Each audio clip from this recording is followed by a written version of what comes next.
Welcome to the December 10th, 2024 Planning Commission meeting. I am Blanny Miller, Chair of the Commission. We have a very full agenda today, so I ask everyone to please be efficient with your comments and avoid redundancy so that we can hear from as many people on as many cases as possible.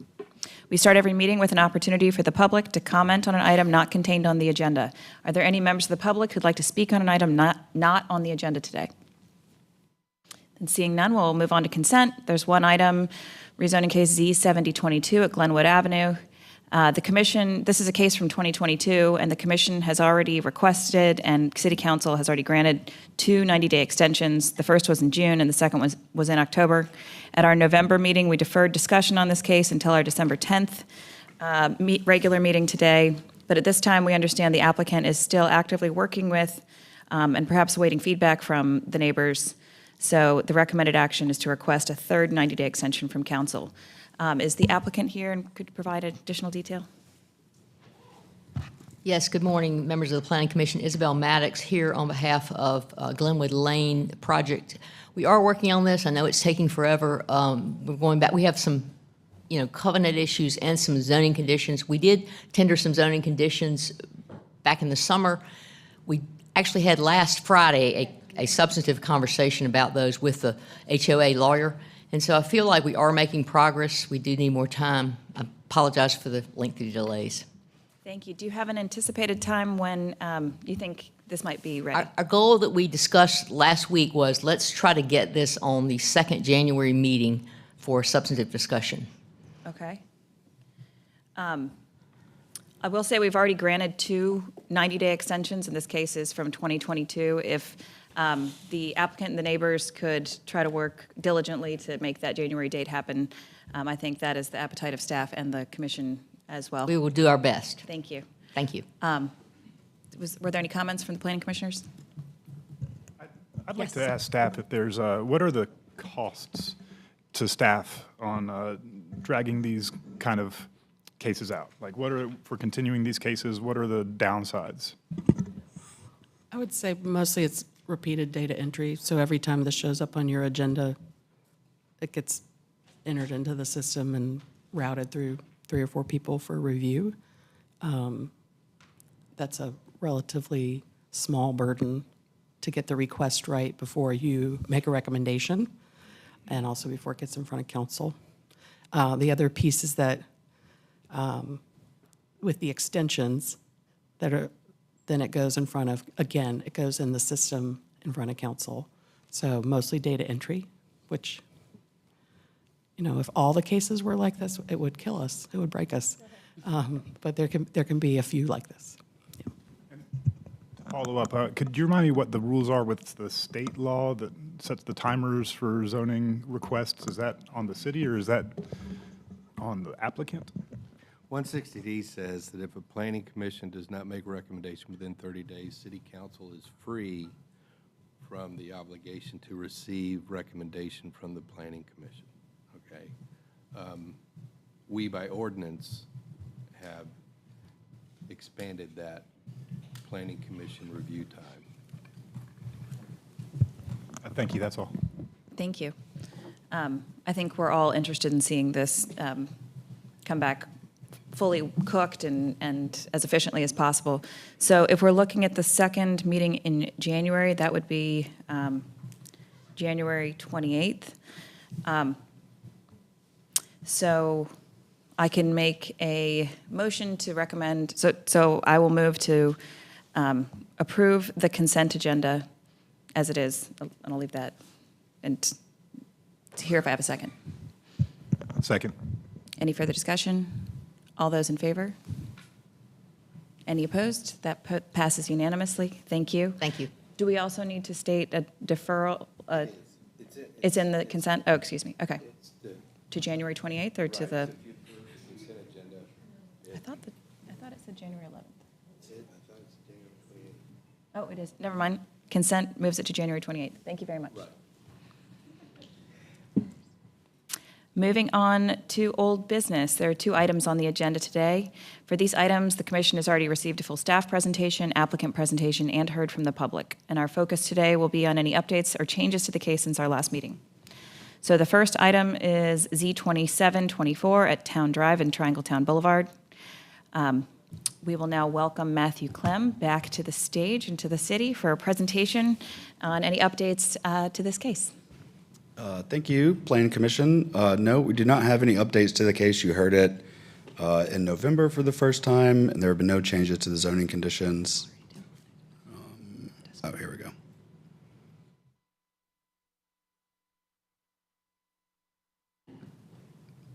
Looking for the presentation here. In here? Gotcha. Okay. So quickly, the rezoning request here is to rezone 6.5 acres with mixed commercial mixed-use zoning, 4 and 5 stories, to a unified district of CX4 with conditions. And your deadline is January 25th. And staff has no other updates, but the applicant is here to address any outstanding questions you have. Thank you very much. We have already received, well, I'll just say, at our last meeting, we discussed several potential changes with the applicant that they were going to review. So is the applicant available today to discuss any new developments with the case? If so, I'd like to open up an additional 4 minutes to each side. Those in favor and those opposed. So the applicant and those in favor have a total of 4 minutes to speak.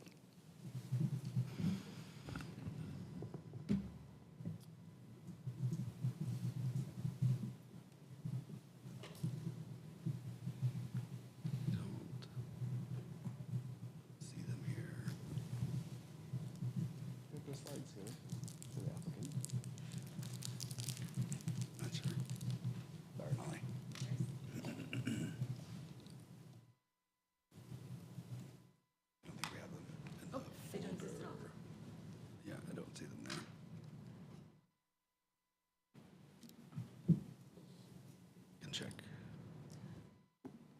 Yeah. Sorry. Good morning. Molly Stewart, Morningstar Law Group, here on behalf of AGS Hotels, the applicant in this case. So I understand my slides are not loaded today, but there was really only one new slide, two views of it, but one real new image to show you today. A few of you have seen it last time we were here. A few members of this commission had some special concerns on the site. And so we went back to the engineering team, looked at those concerns, kind of sketched them out to figure out what was possible on the site. And I apologize, I'm not able to show you those images, but the plan was redone to show two changes, one showing a pedestrian connection down to Triangletown Boulevard, as well as moving what was known last time as the Barnacle of 6 parking spaces that were at the northwest corner of the site and moving them behind the building. So in making those changes, we learned 2 things. With respect to the parking movement, there were 2 factors that resulted in us not proposing a change to that. One was that that area is. Oh. You're welcome.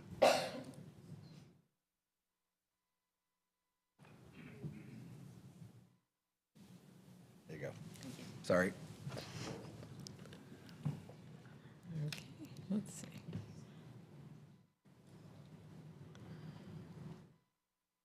Oops. And there it is. Okay, so with respect to this area, this was previously parking. That was moved behind the building, however, it left a fire turnaround area in the same place.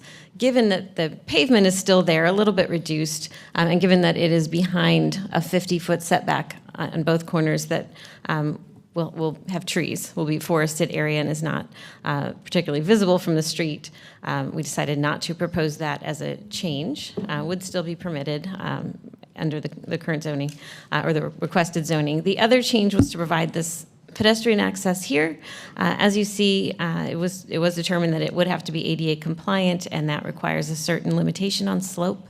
Given the extreme topography in this area, requires sort of a winding back and forth with a wide path, which we felt was not particularly user-friendly, didn't really create the pedestrian connection that is envisioned in those urban frontages, where it's just sort of a simple connection to the street. This is not that. This is more of a hiking trail, something like that. It doesn't create that urban environment. Does take out a significant amount of trees, and we have heard some concern on that front as well, as far as wanting to preserve more trees.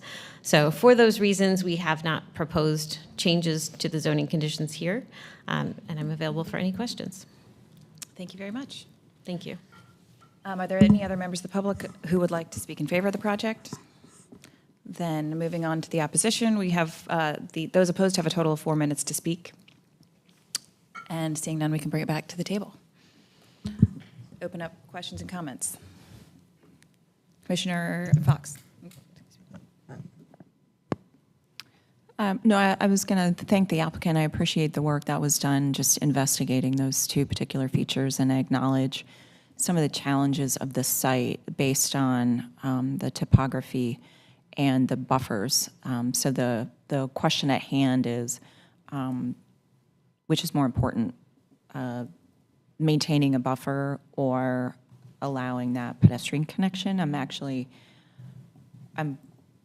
comfortable with the choice that's been presented to us, because I'm going to acknowledge when we zoom out a little bit, the pedestrian connectivity within that block is actually quite good. So people would be able to walk from this location over to the Walmart, for instance. So I'm ready to support this one at the appropriate time.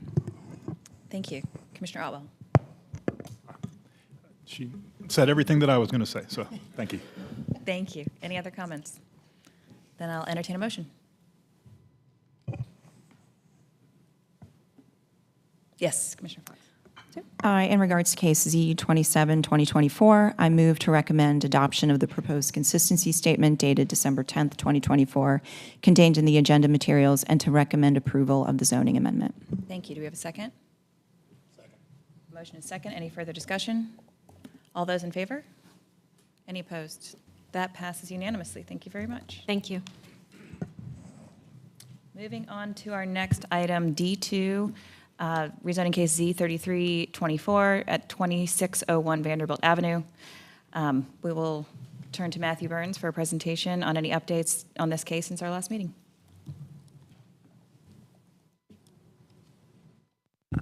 Good morning, Chair Miller, members of the Planning Commission, Matthew Burns with Planning and Development. The request has been revised since November 26, 2024, when it last appeared before you. And your deadline for action is January 25th. So just a reminder that this site is fairly close to NCSU and Hillsborough Street. And the applicant submitted revised signed zoning conditions on December 6th, which add 3 all-new conditions. The first of which requires any residential structures that are built on the property to have a build-to range of at least 0 feet to 20 feet for part of the proposed street frontage. It also provides for allows the site to be used as a parking lot to serve uses on the adjacent parcel at 2600 Hillsborough Street, provided that the adjacent parcel is developed with a tier 3 site plan that does not include the rezoning site. And it also prohibits the enlargement of a parking facility as a principal use. As a reminder, the request would result in a moderate increase in entitlement. And the Planning Commission had some questions last time this case came before you that I kind of wanted to cover in this presentation. So the first of which is details about the special use permit. So it dates to 1977 and was granted to the Wachovia Bank and Trust Company at 2600 Hillsborough Street, which is eventually got turned to Wells Fargo. And the Board of Adjustment granted the SUP to allow for operation of 2601 Vanderbilt, the rezoning site, as a parking lot to serve the Wachovia Bank building, with stipulations that its usage is restricted to the hours of 6 p.m. to 7 a.m. and at all other times properly secured. You also had some questions about residential parking permits. So for street parking near the rezoning site, any tenants who live in a townhouse, attached house, or detached house are eligible to request a residential parking permit for each vehicle, but it does not apply to the apartment building type. And you also had some questions about nearby parking facilities. So this is street parking. There are about 24 different parking areas that are relatively close to the rezoning site, totaling 305 spaces.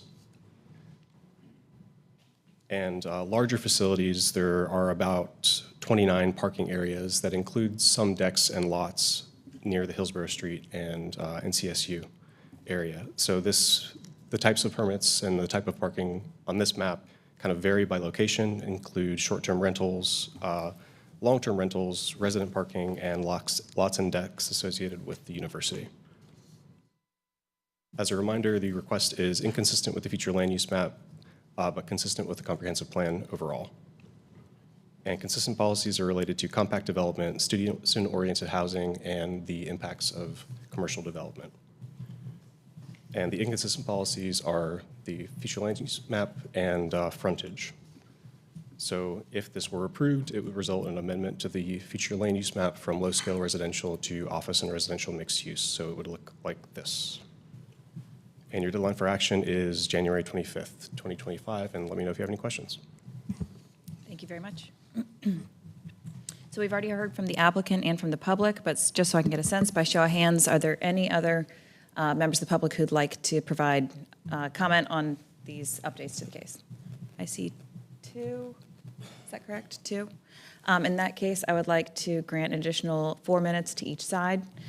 Starting with the applicant and those in favor, you have a total of 4 minutes to speak.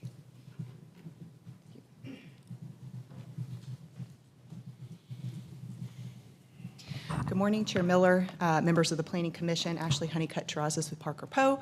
I'm not going to go through the full presentation, but I do want to talk about the updated conditions that we added in response to the feedback that we heard last time. So just as a reminder for everyone, this is a 0.21 acre parcel. It's been a parking lot for over 50 years. This is what it looks like, and I'll just say at the outset, I think if this were about tearing down housing to build a parking lot, or expanding a parking lot that was not already there, it might be a different inquiry, but that's not what we're requesting. So going over the revised zoning conditions, we heard a concern that this would, the first condition that we had last time basically ensured that the lot would be used for parking or redeveloped for residential. We are not taking away residential entitlement, or actually expanding the box just a little bit, but it does increase the probability that housing could be built on this small parcel. We heard concerns about the build-to on Pogue, so we added basically the build-to for an urban general frontage on Pogue. So, if it is redeveloped, it would have that urban street wall there on Pogue. And then also heard a concern about that, this is going to be a commercial lot forever. So we worked with your city attorney, deputy city attorney, on a condition that basically ensures that, as we discussed last time, if the Hillsborough parcel, which is larger, redevelops, but it doesn't include this parcel, that parking would either be there to serve the apartments or, potentially some retail in a mixed-use building there up on Hillsborough Street. And then we also heard a concern about, parking deck. I think we did discuss that is not going to fit on this lot, but, we just, to ensure that it's not going to be like a standalone commercial deck, we added that condition about the parking facility not being enlarged as a principal use. That's what it means. So it's just, so long as it's just parking, it is what it is. And so again, this is what it looks like, and, the new owner, their intent is to redevelop the site, and we would like to use it as parking in the interim, and be able to have a successful project here for more student housing. Thank you. Thank you. Are there any other members of the public who'd like to speak in support of this project?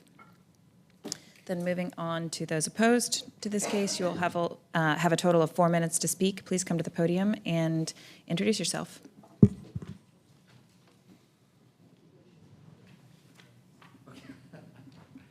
Hi, my name is Tony Price. I'm owner of the property at 2709 Vanderbilt, and I've been a resident there for 30 years, 30 plus. And, I just would want to express my concern that we're just heading into sort of unknown territory here. And the fact that it was incorrectly sort of appropriated as a parking lot by the previous owner, I don't feel that it would be a good idea to extend that without taking a deeper look at it. I expressed in a letter to y'all some of my concerns about the late night commotions, and although, the restriction of having it not be just general 24-hour open to the public parking, I think that's an important development. I'm pleased to see that, but 11 o'clock at night is still late at night, and whether the lot is available to tenants or non-residents of the property, it seems perilous to me, and I would prefer that we just stuck with the original intended use of the property, which is residential. If the new owners bought it without being aware of this limitation, I'm sorry for that encumbrance, but it's pretty clear what the conditions of the use of that property were, and I just don't think it's a good idea to make an exception. Thank you. Thank you. Could you pause for a minute? Can you get to where the showing the map, the future land use map on here, where it shows how, sorry, thanks, Bynum. Yeah, that.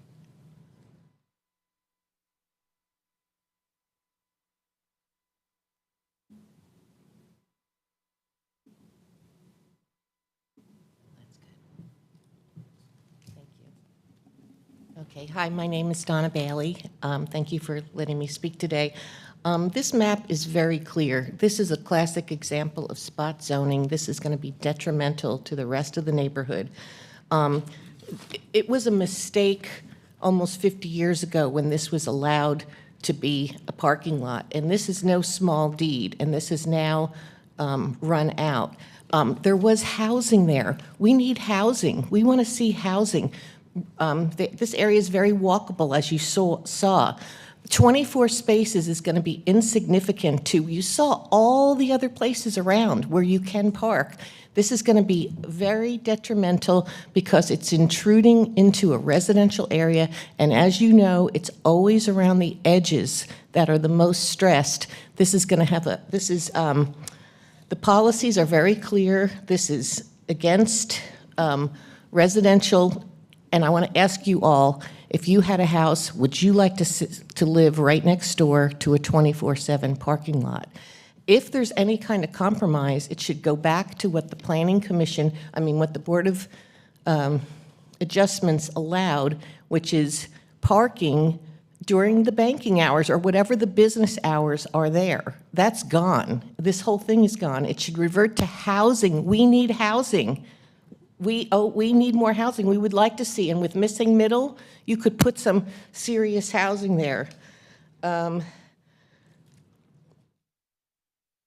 Basically, no one, as the attorney said, they came to the CAC meeting and the neighborhood meeting. No one there, no one who lives there supports this.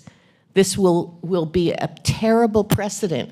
And from the small area plan from 2018 to the 1999 re-envisioning of Hillsborough Street, where the city paid over $300,000, this is a plan that has gotten been reaffirmed time after time. And when you just look at this, and if you allow this, what's to say any of those other parcels that are along Hillsborough Street can't just buy up the lot behind them and intrude on the residential area? This street has improved so much in the last years, and like someone said before, families are living there. It's an incredibly walkable neighborhood, walkable street. Adding a 24/7 parking lot will be detrimental. Thank you for your time. Thank you very much. We will now bring this case back to the table for additional discussion from the planning commissioners. Commissioner Fox.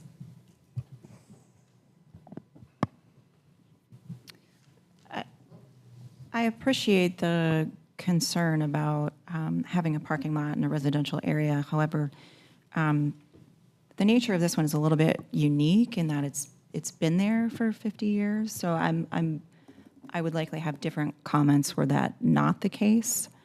I do appreciate the fact this increases the allowance from 2 to 8 units in the future. So for that reason, I'm in support of this particular project.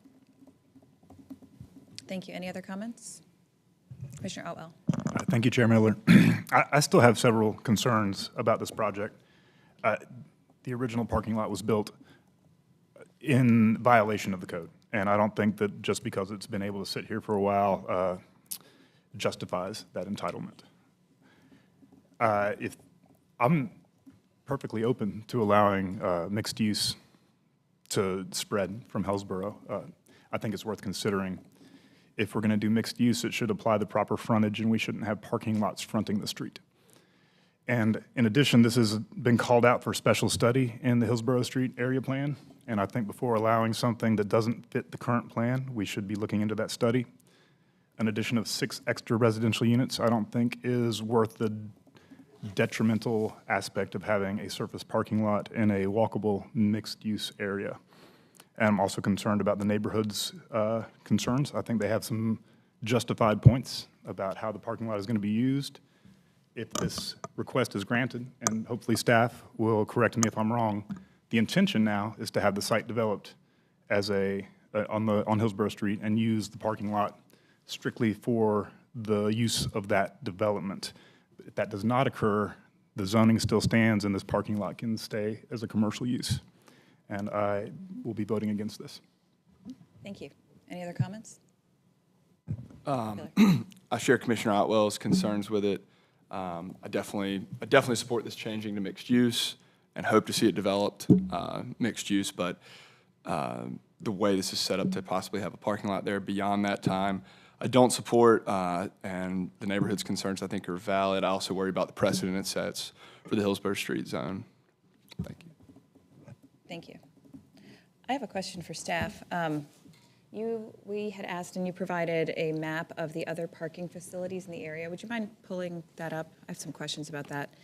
At our last meeting, we discussed a long list of many issues. At the very end of the meeting, the issue of operating hours came up, and I was interested in that comment. But just curious, for these other parking lots that are available, do those have time limit or time limitations, especially those that are running north and south? And any of those streets, are you familiar with that? They may, but I'm not sure off the top of my head what those restrictions are. Mm-hmm.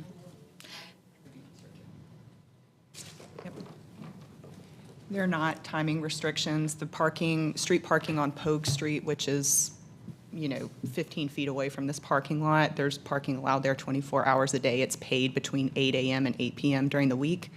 And on Vanderbilt, that's U parking, so those are, after 11, it's just residents of the area that have that U permit, but it's not, during the day, it's 2-hour parking. So it's only residents of the area that have that U residential parking permit past 11, but again, it doesn't have an hours restriction. Thank you. So the other restrictions in the area are limited to commercial during essentially daytime and late evening hours, but not overnight. Is that correct? And then it's residential in the evenings, overnight, Yeah, but after 11, after 11? yeah. So given those concerns and that the initial special use permit was available also for commercial purposes, also during daytime hours, I do have some concerns about expanding the entitlement of the parking hours into the evening in a way that's not consistent with the other public parking in this residential area. I think that that's a valid concern. We did not discuss that thoroughly with the applicant at the last time, and they only had one round of making changes to that. But I'm curious, other commissioners' thoughts on that, and if the applicant has additional thoughts on putting a time limitation on the commercial use of the lot to match the surrounding public parking in the same area. Yes, Commissioner Cox. Question, just for clarity, what you've identified as parking zones, that's street parking, correct? Just all of those? So Oh, this okay. map is street parking, and then the following is a mix of street parking and decks and lots. Oh, okay. And with the decks, you just identified ones that actually allow public parking or just buildings with decks? So the ones that are closer to Hillsborough Street are public parking. Most of the ones on the university campus are not. Correct, okay. Okay, so I just wanted to Sure, and some of those clarify, it's decks a little- also have a limitation on commercial during the day and residential at night? I believe so, yes. Okay. Yeah. So that would seem consistent with this Yeah. residential area. Yeah, I can see, Chair Miller, where you're going with this one. And generally, I do not like putting hourly restrictions on zoning because of how it's enforced. It's not like you have zoning administrator driving around, writing people tickets. It's not how that works. However, in this context, I can understand the value of doing that. So I would be supportive of additional restriction related to hours if the applicant was amenable. Thank you. And to that enforcement point, I addressed that with staff offline as well. And I know that we faced that in some other rezoning cases where we wanted to put hours of operation and those kind of things in the rezoning conditions, and that was problematic from an enforcement standpoint. What I learned is that the enforcement of the special use permit hours is the same enforcement mechanism as the rezoning conditions. And in addition, there's an ease for a parking lot because they can just put a chain on it as opposed to having to see who's coming and going and monitoring that kind of thing. So I was going to see if we get some feedback from the applicant on the idea of limiting commercial parking in this area to match the surrounding commercial parking restrictions in this residential area. Are you saying like past 11, it would only be used for residential? Is that what you're?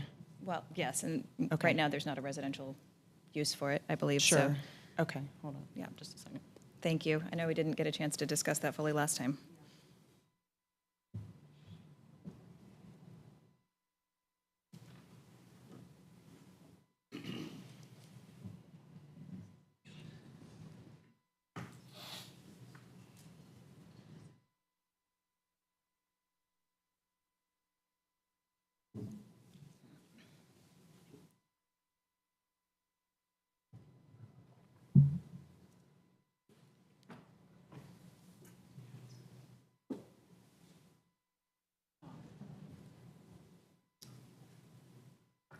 Is there a way that we could defer and have some time to look at that? I mean, we're kind of concerned about the enforcement of this. If the Planning Commission will support this with some hours restrictions, we're willing to look at that, but we are also concerned about how that's going to be enforced.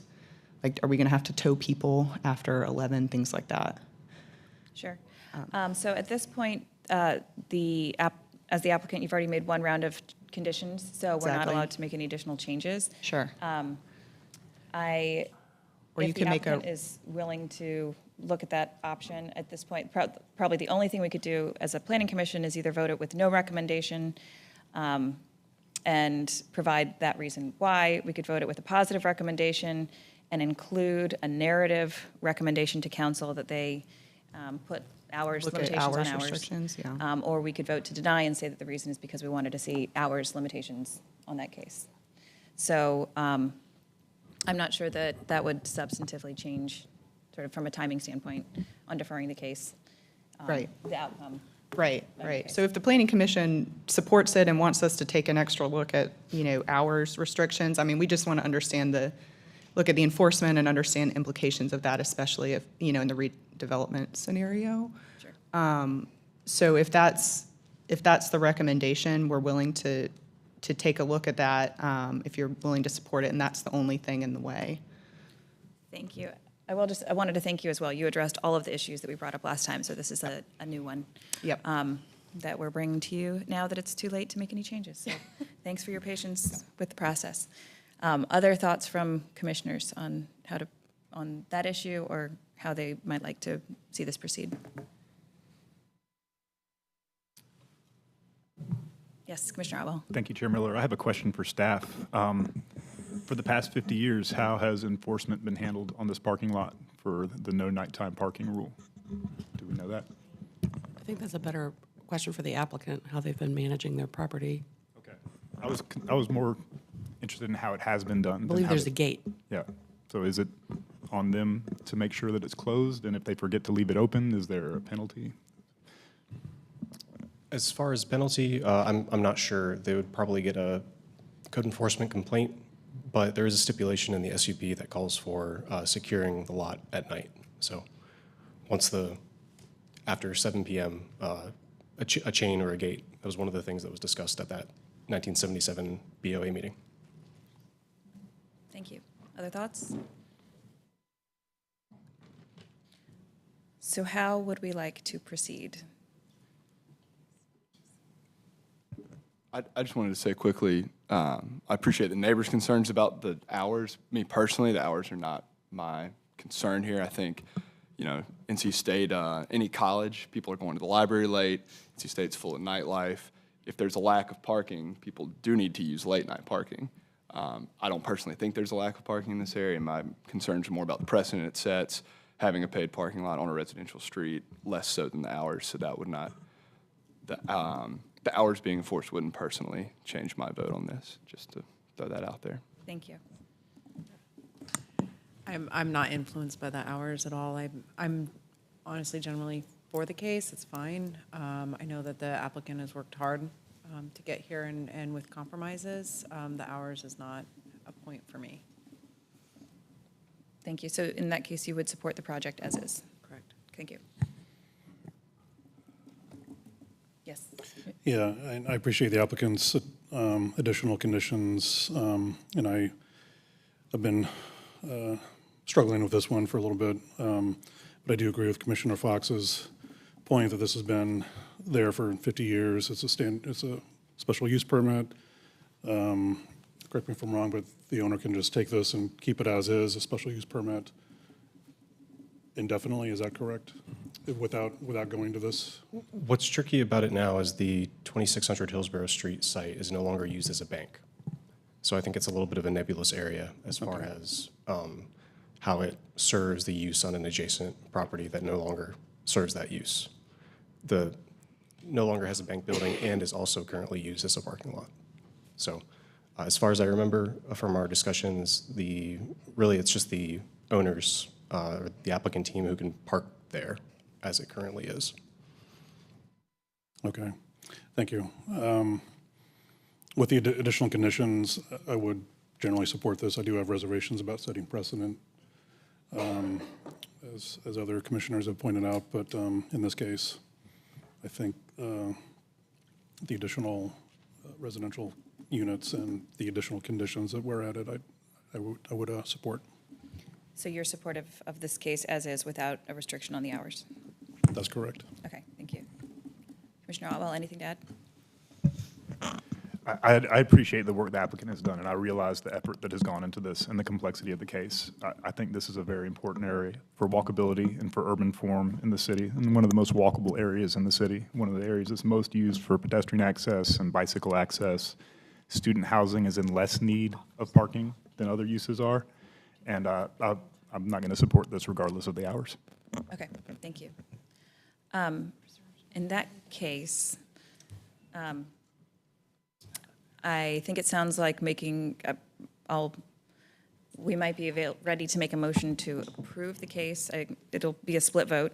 And since two of the commissioners in favor of approving the case want to approve it as is, as opposed to passing it out with a no recommendation because we want to see changes, I would be comfortable also voting it out with a recommendation to approve, but with a sort of, with a recommendation in the verbiage to recommend that council look at and consider an hours restriction, but not tying that to our specific recommendation here at the table.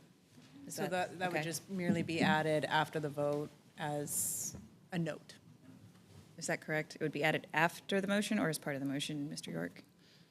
It depends on how the motion's done. I mean, if you adopt the proposed consistency statement and recommend approval, suggesting council consider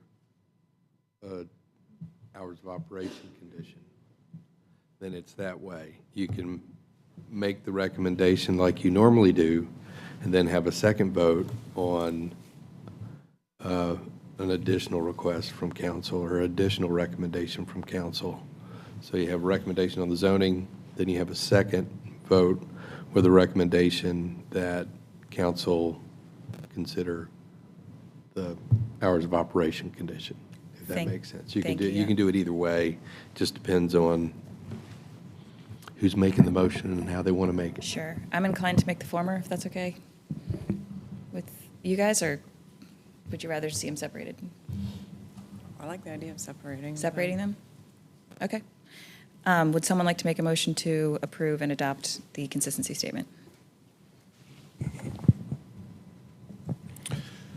Chair Miller, for case Z3324, I move to recommend adoption of the proposed consistency statement dated December 10th, 2024, contained in the agenda materials, and to recommend approval of the zoning amendment. This recommendation also includes an amendment to the future land use map to the extent described in the adopted consistency statement. Thank you. Do we have a second? Second. Motion and a second. Any further discussion? All those in favor? Those opposed? That motion passes 4-2. Thank you very much. Do we have a motion regarding a recommendation to council on restricting the hours of operation? I will make that motion. So I move to recommend to City Council that with respect to this case Z3324, they consider adding a restriction on operating hours to conform with the commercial parking hour restrictions in the surrounding residential areas. Do I have a second? Second. We have a motion and a second. Any discussion? All those in favor? Any opposed? That motion passes 5-0. Thank you. 5-1, excuse me. I wrote it the right way. Any further discussion on this case? All right, seeing none, that case is moving forward. Thank you very much. Thank you. Moving on to our new business, we have 6 items on the agenda today. For these items, we will hear a full staff presentation and comments from the public. Our first item is case CP 524 at 3401 South Hall Road. This is a privately initiated request to amend the map T1 street plan between Skycrest Drive and South Hall Road. We received an email from a neighbor that owns most of the parcels surrounding this case. Is he available and in the audience here today? So, Chair Miller, I actually spoke to that Yes. that neighbor, and he is unavailable to attend today. Okay. And I can add some additional context later in the presentation as well to why. Thank you. His request had been to defer this item, but at this point, I will turn to you, Robert Tate, for a presentation from the city. Thank you. So Robert Tate with Planning and Development. So this is Comprehensive Plan Amendment CP 524. This is a privately initiated request to remove a proposed Avenue 2 lane divided street shown on the street plan, map T1. And this is located between Skycrest Drive and the existing but disjointed South Hall Road. Your deadline for action is February 7th. So I want to first start off with an aerial image of the site and the surrounding area to kind of help orient you with the request. It's located in the eastern portion of the city, just east of the intersection with Skycrest Drive and New Hope Road. The dash line that you see on that red parcel, I'll circle it in green, is the request. So the proposed street plan bisects this property located at 3104 South Hall Road. And on the site, there are two current development plans. The review and approval of both development plans are contingent on the approval or decision of this comprehensive plan amendment. The ASR specifically calls for the development of a assisted living facility and associated infrastructure improvements. So here's a closer look at what the request is. The existing shows a proposed connection between the northern segment and southern segments of South Hall Road. Today, the northern segment terminates just west of where the request area would connect. And on the right is the proposed, which would remove that direct connection. And while it's not shown on here, I can show further in my presentation what the proposed roadway would, the alternative of the proposed roadway being. So looking at this image kind of shows you the surrounding street grid. So the request is a relatively small connection, but has a pretty big impact on the surrounding street grid. South Hall Road, as proposed, is estimated to have a daily travel volume of nearly 11,000 trips. And that would be most and best accommodated by a Avenue 2-lane divided street that is shown in that proposed street plan. And connecting those two segments of South Hall Road would provide that important and vital connection to a few different regional routes. So one being Buffalo Road, which is that top red arrow, and New Bern Avenue, which is that bottom red arrow. And that would be one of the two main north-south routes between the Beltline and I-540 in East Raleigh.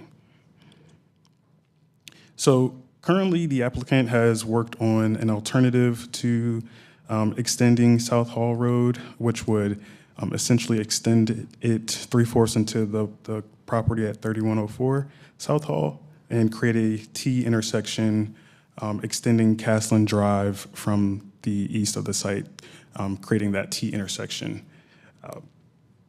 So this would bring some traffic into the Amberfield neighborhood, which is shown here, generally here in this area.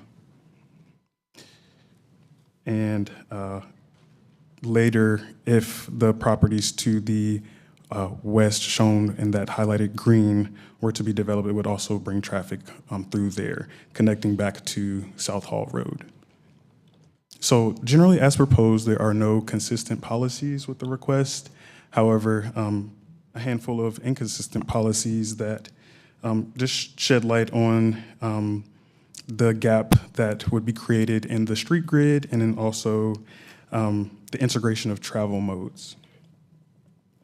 So overall, there are no outstanding issues. However, like Chair Miller mentioned, we did get some comments from a surrounding neighbor that would like to see this request be deferred. As you all are aware, you are able to defer this case to a later date. Your deadline for action is February 7th, and you have a couple of meetings before then. The 14th and the 28th of January are your options. And with that, that's my presentation. I have transportation staff here if you have any questions related to the request. Thank you. Moving on to public comment. For those in support, the applicant and those in favor have a total of 10 minutes to speak.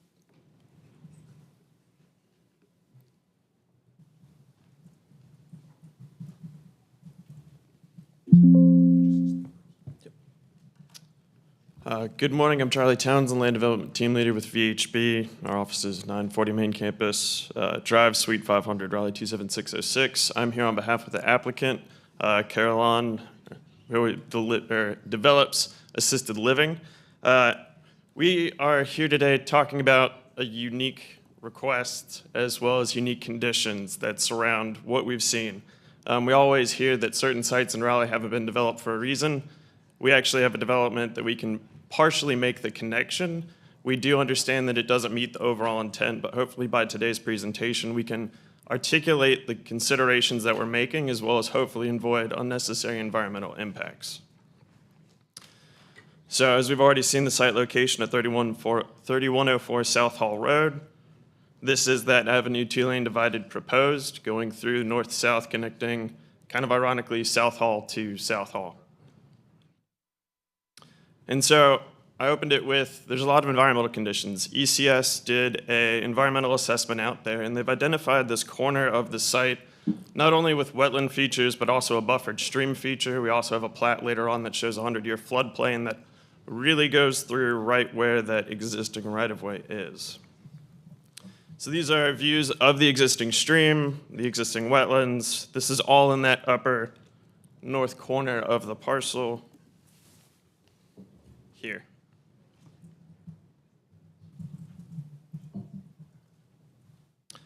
And so I talked about the existing conditions. The yellow highlighted area here is a Duke Energy transmission line easement. The green that's underneath it is the wetlands. The blue kind of up in that corner is the buffered feature for the stream that's already there. It's a 50-foot Neuse River buffer. All of these environmental areas and impacts kind of come through, and we have it later on. If the green is the future road connection, even if we tie it into the existing right-of-way that's stubbed on the property adjacent, you have streams, wetlands, buffered features, a large culvert, and a floodway in that corner. We've also been working with transportation staff throughout the past few weeks on different alternatives that we're looking, but those are all contingent on having conversations with Duke Energy to see what would be allowable within their easement.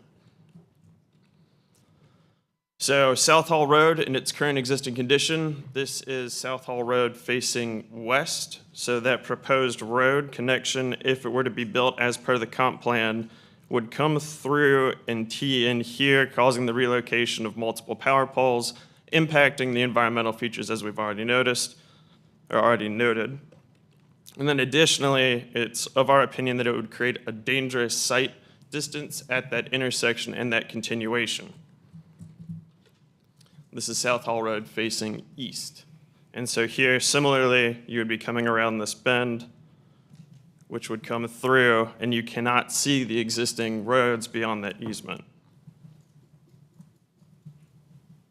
And so this is City of Raleigh right-of-way, where it has highlighted South Hall Road here.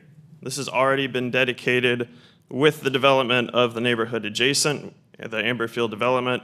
Here you'll note that from the publicly available records, there is a 100-year floodplain boundary. There's the Neuse River buffer that also comes through here and extends through here.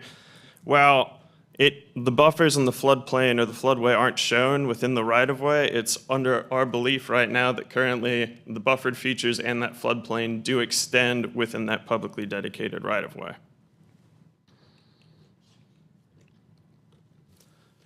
So looking at if the comp plan street was designed as it is intended today, you can see all of the buffered features. I'll change colors. So all of these environmental features in here would be impacted. You have the 100-year floodplain from the approved plat adjacent. Additionally, as you're coming in, the concern for having safety is if you're going northeast on South Hall Road with a future stop condition, how can they see when you do have a stop condition here? We're concerned about the sight distance at that point of the intersection, but also from Amberfield Way, making sure that they would have the adequate sight distance to see the cars that are facing north on that street, or headed north on that street. And so I talked about how we're working on alternatives. You saw one in the staff's presentation of one that we proposed as a part of our sketch plan. Working with transportation, they've said, we want this connection. We want to work with the city of Raleigh. However, Duke has a policy typically where they do not allow intersections within their easements. Unfortunately for us, that easement is here, which precludes us from making a connection in the small available frontage that we would have there if we are to try and avoid impacting all the environmental features. So the screen that's showed now, that's an Avenue 2-lane and divided section shown. It still does have environmental impacts, but if Duke is willing to work with us and with the city of Raleigh in a collaborative effort, we would be open to this, but we do want to highlight the fact that there's still going to be environmental impacts. This would be if it is a smaller road section, a neighborhood street, local section, still identifying that there are those impacts. Currently, we're required to extend Castland Drive as a stub street connection per City of Raleigh policies. If the parcel to the west were to redevelop, it would also be required to make that same extension, which would create the future connectivity desired if we are unsuccessful in conversations and negotiations with Duke Energy.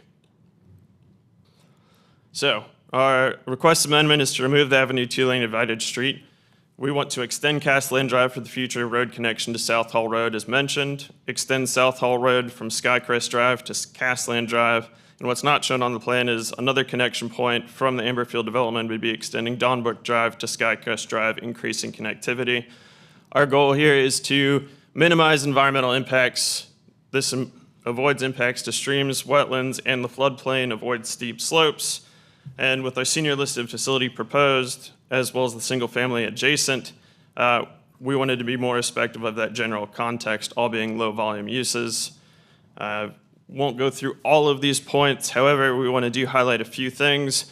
With under the 6 vision themes, we want to identify that managing growth within resource conservation, we are protecting the environmental features, we are providing integrated land use with connectivity to the surrounding neighborhoods adjacent. With regard to Greenprint Raleigh, once again, protecting sensitive lands, reducing the impervious within the environmentally sensitive areas, and prioritizes open space by avoiding impacts to those environmental features.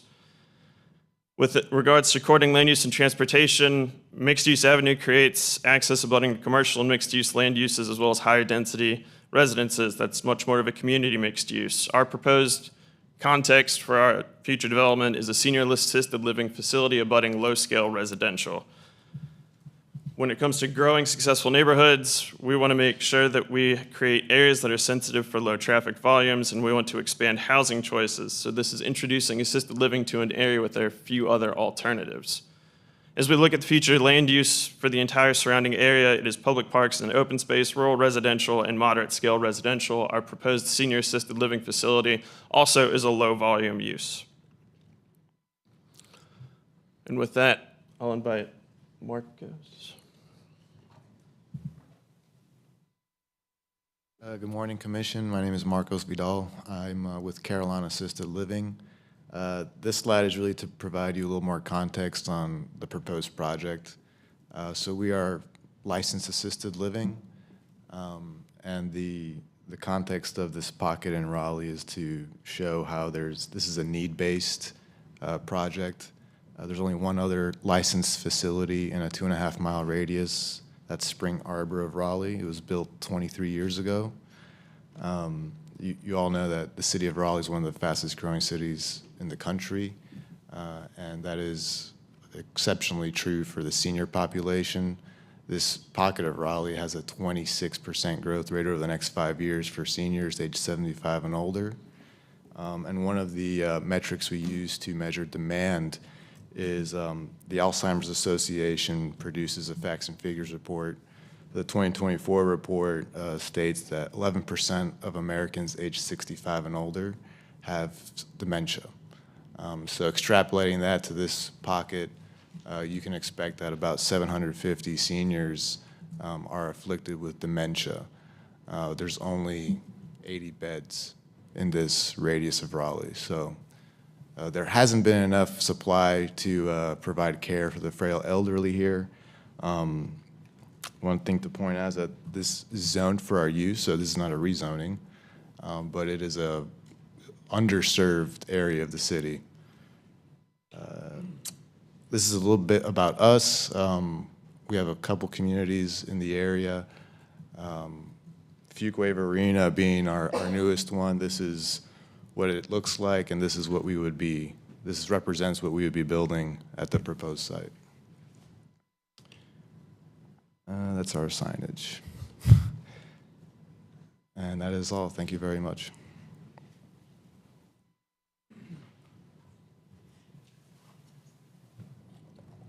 Thank you very much. Are there any other members of the public who'd like to speak in support of this project? Seeing none, we can move on to public comment for those in opposition. Those opposed to this case will have a total of 10 minutes to speak, and please come to the podium. Seeing none, I have a question. Would like to bring staff back up to the podium. The email that we received from the neighbor, Mr. Mike Whitehead, said that he owns the 2 parcels. I believe it's directly adjacent that would be impacted by this realignment,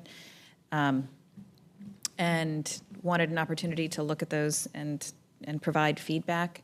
I would be interested in making sure that he's engaged and involved in this case, especially since the deadline for action is not until February, so we do have some meetings in the interim. Maybe we could send him a link to this meeting so that, because it looks like his questions are that he didn't understand what the new proposed right-of-way might be. So this could provide him insight in that area. But in the meantime, do you have any response to the proposed alternative street connection or connectivity that the applicant has provided? Sure, I'll allow transportation to come and answer that for you. Thank you.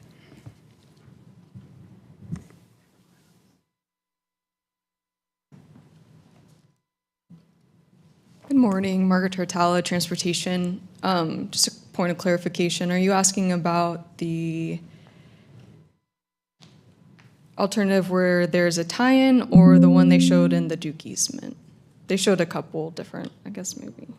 Perhaps any of them, your general feedback on the alternatives that have been provided regarding connectivity. So this is the first alternative that we discussed. So I think sort of the thing to think about here is when we make comments, we're making comments for connectivity and the area as a whole and not just for the site. And so an alternative like this makes sense if you're only looking at the site, right, and the use that is on the site. But when we look at the broader connectivity that we're trying to maintain, it's really to provide an alternative to New Hope Road, right? So in order to get everybody that's living in the subdivisions between Skycrest Drive and Buffalo to either Skycrest or Buffalo or further south to US 64, the purpose of this and the reason it's a 2-lane avenue divided is it's a minor thoroughfare. It's supposed to provide support to New Hope, take some of the pressure off of it in terms of congestion, provide connectivity for all modes of travel, so bikes, peds, and vehicles, and to provide a more consistent, direct line between those roadways. So that's one problem with this alternative. The other problem is we think it's extremely unlikely that if this is the connection, it will ever be built because there's an exemption for stub streets under UDO 3.2, 8.3.2, which allows an exemption if a roadway takes up more than 15% of a parcel.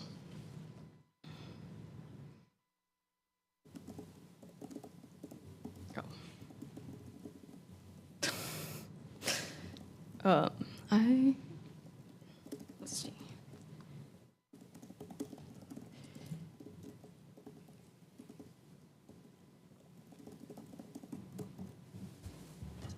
we'll pull up the second alternative.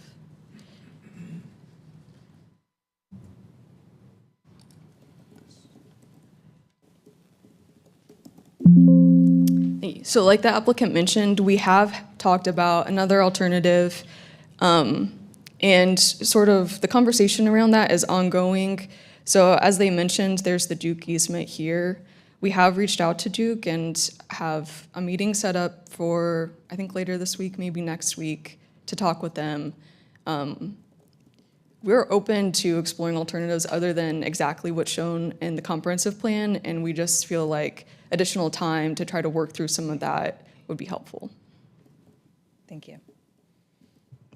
Commissioner Fox.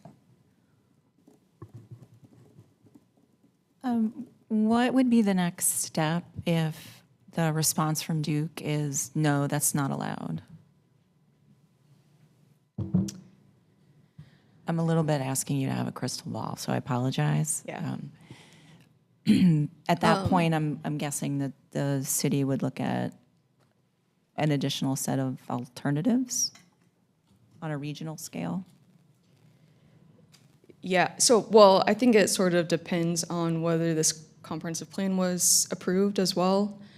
I think our first step would just be to continue conversation with the applicant and try to work something out, include more of our trades in that to sort of figure out what would make sense here, how much the environmental features are really a concern. If the comprehensive plan was approved, I think probably we would recommend that what is currently shown as the part of South Hall Street that is shown as a neighborhood street. One second, let me pull that up. Nope.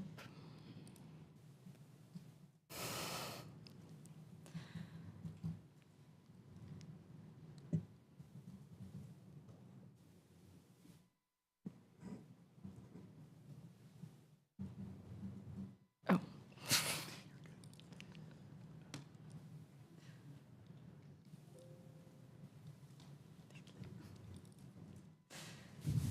So right now, this is the road through the site, and then South Hall Road does exist and extends and dead ends back into Skycrest.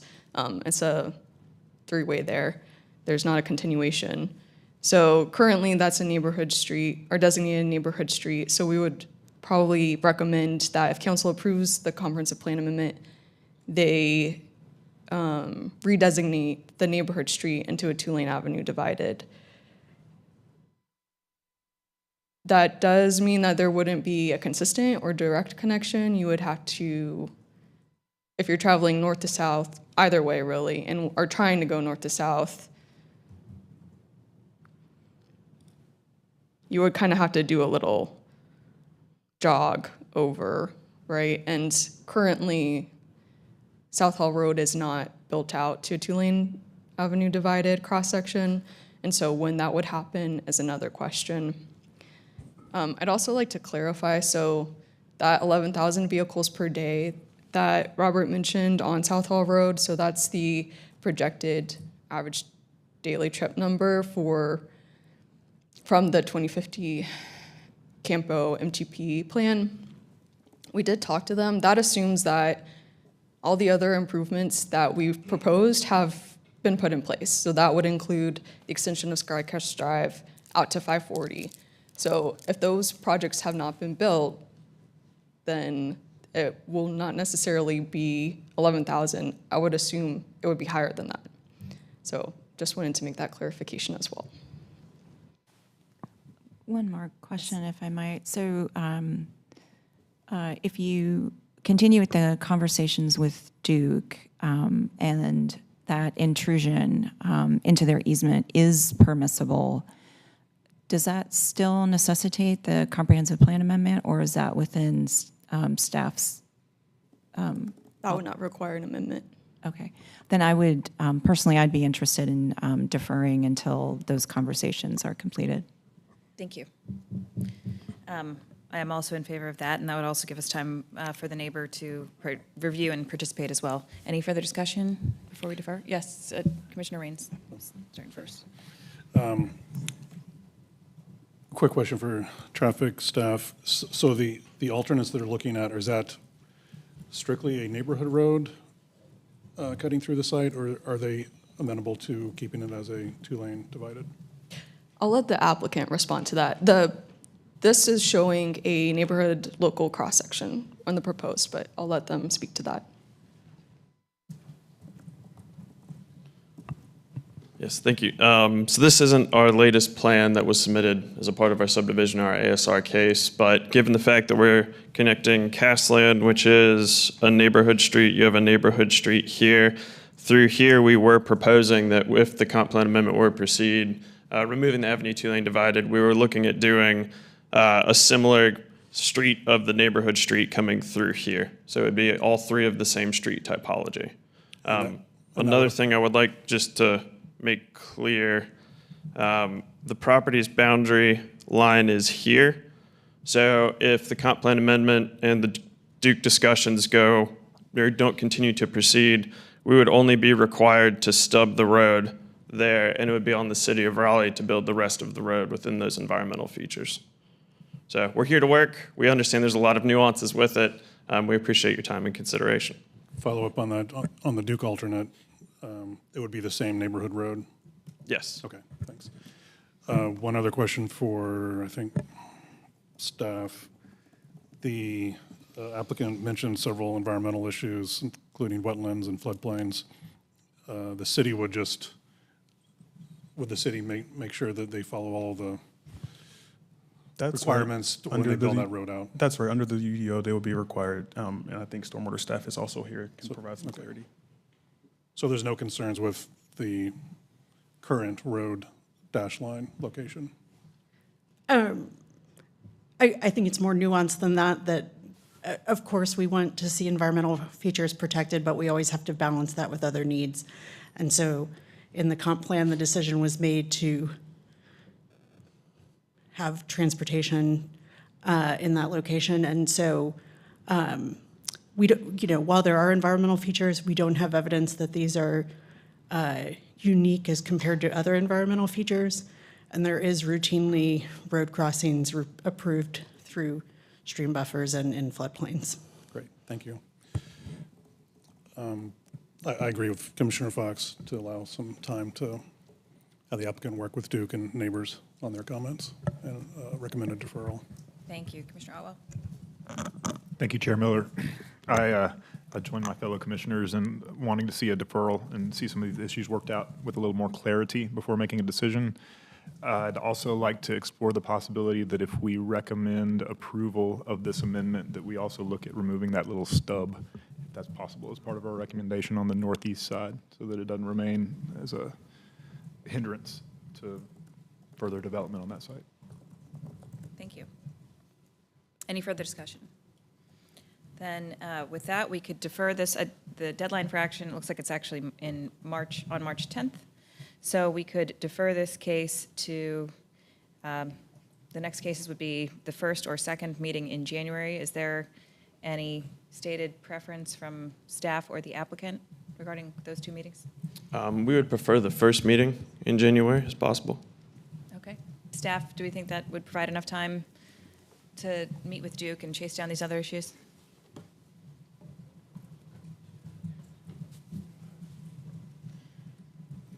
I think we would ask for a little more time just because we're dealing with the third party Duke and don't have control over their timelines. Thank you. Would that be the second meeting on January 28th or into February?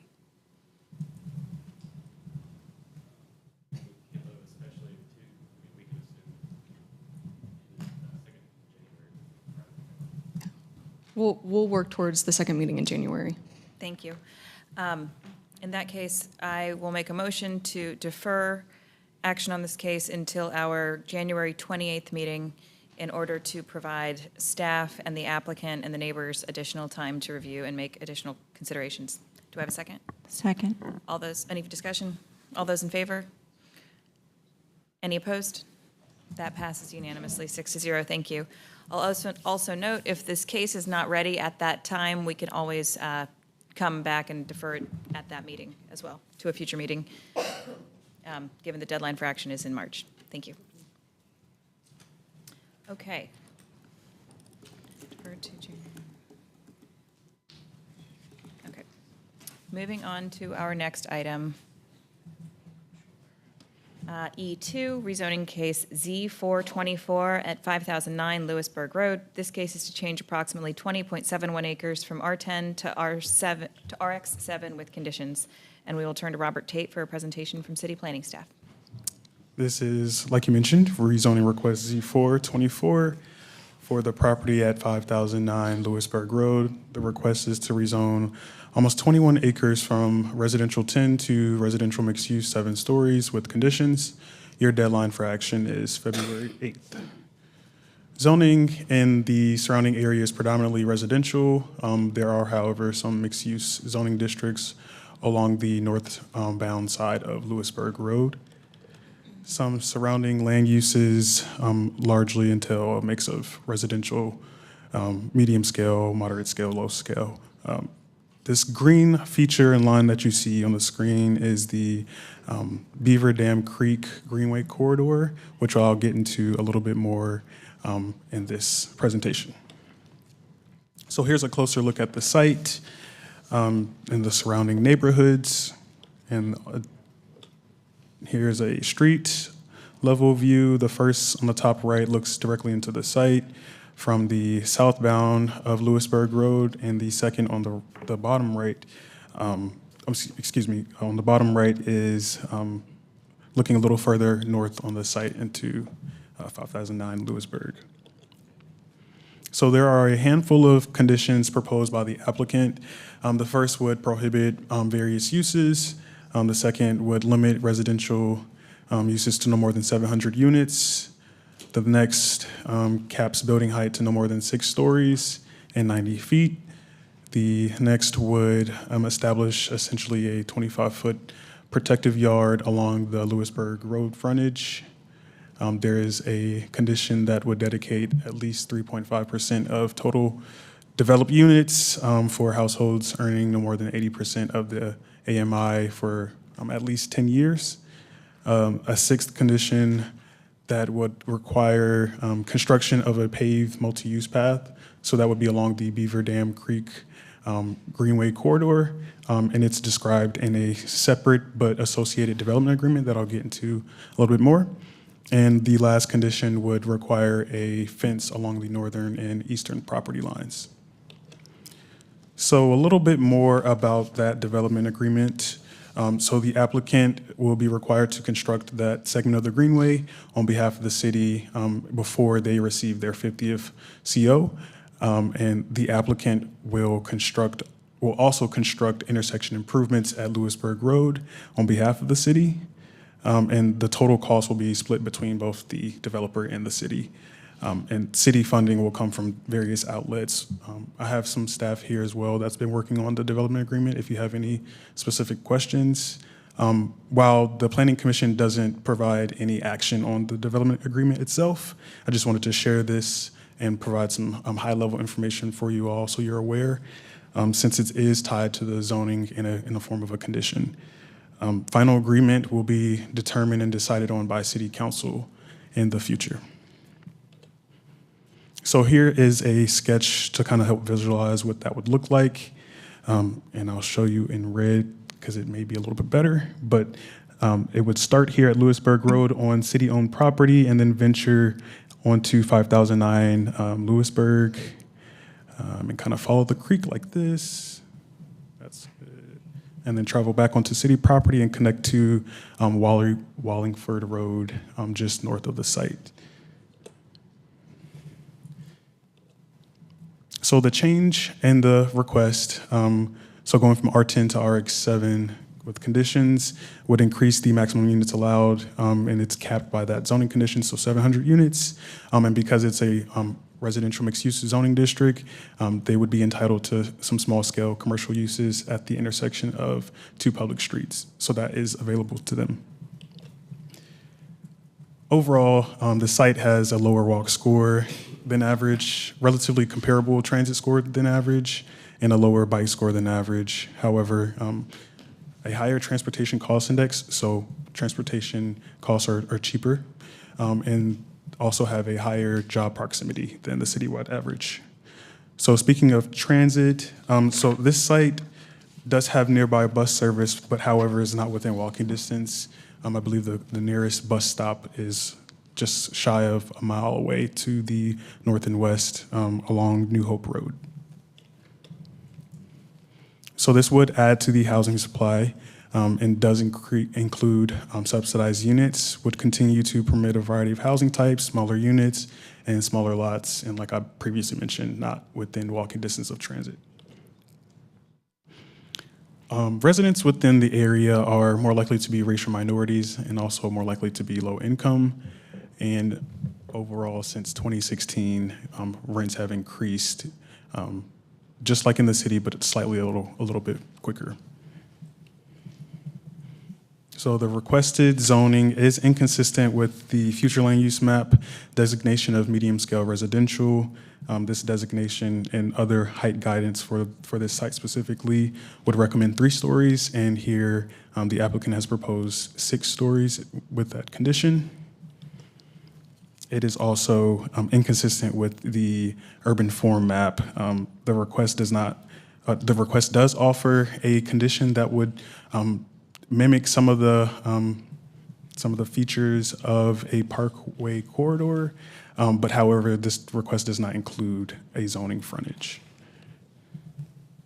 So consistent with the comprehensive plan, there are a list of consistent policies, largely speaking to location of growth, housing variety, dedication of affordable housing, and that greenway-oriented development and integration of parks and transportation.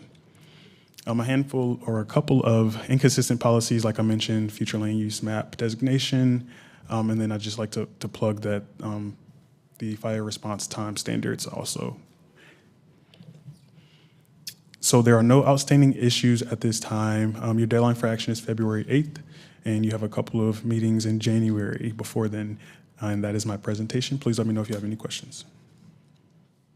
Thank you very much. We will now turn to the public comment portion for those in support. The applicant and those in favor have a total of 10 minutes to speak.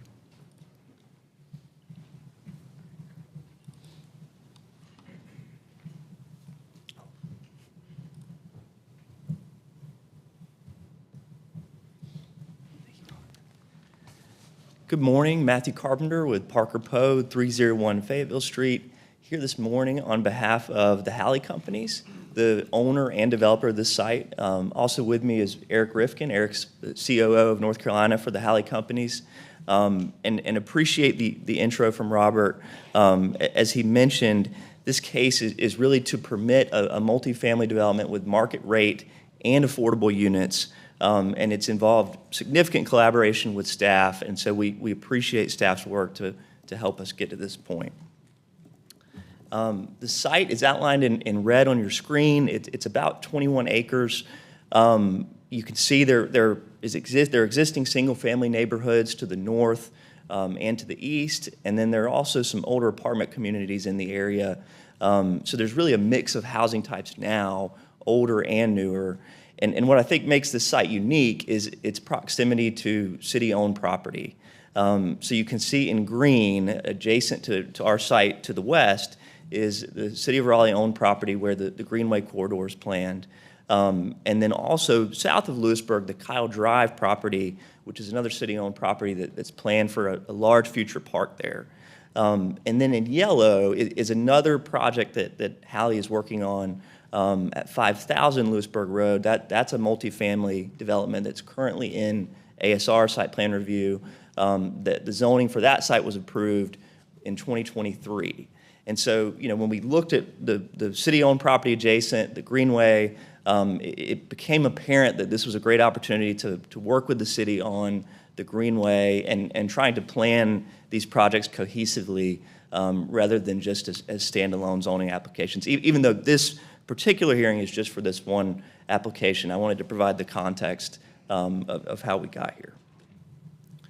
The current zoning is R10, which, as Robert mentioned, permits around over 300 units by right. So that's the current zoning. The primary goal of this rezoning is to allow additional density and additional height The R10 zoning has a three-story height limit.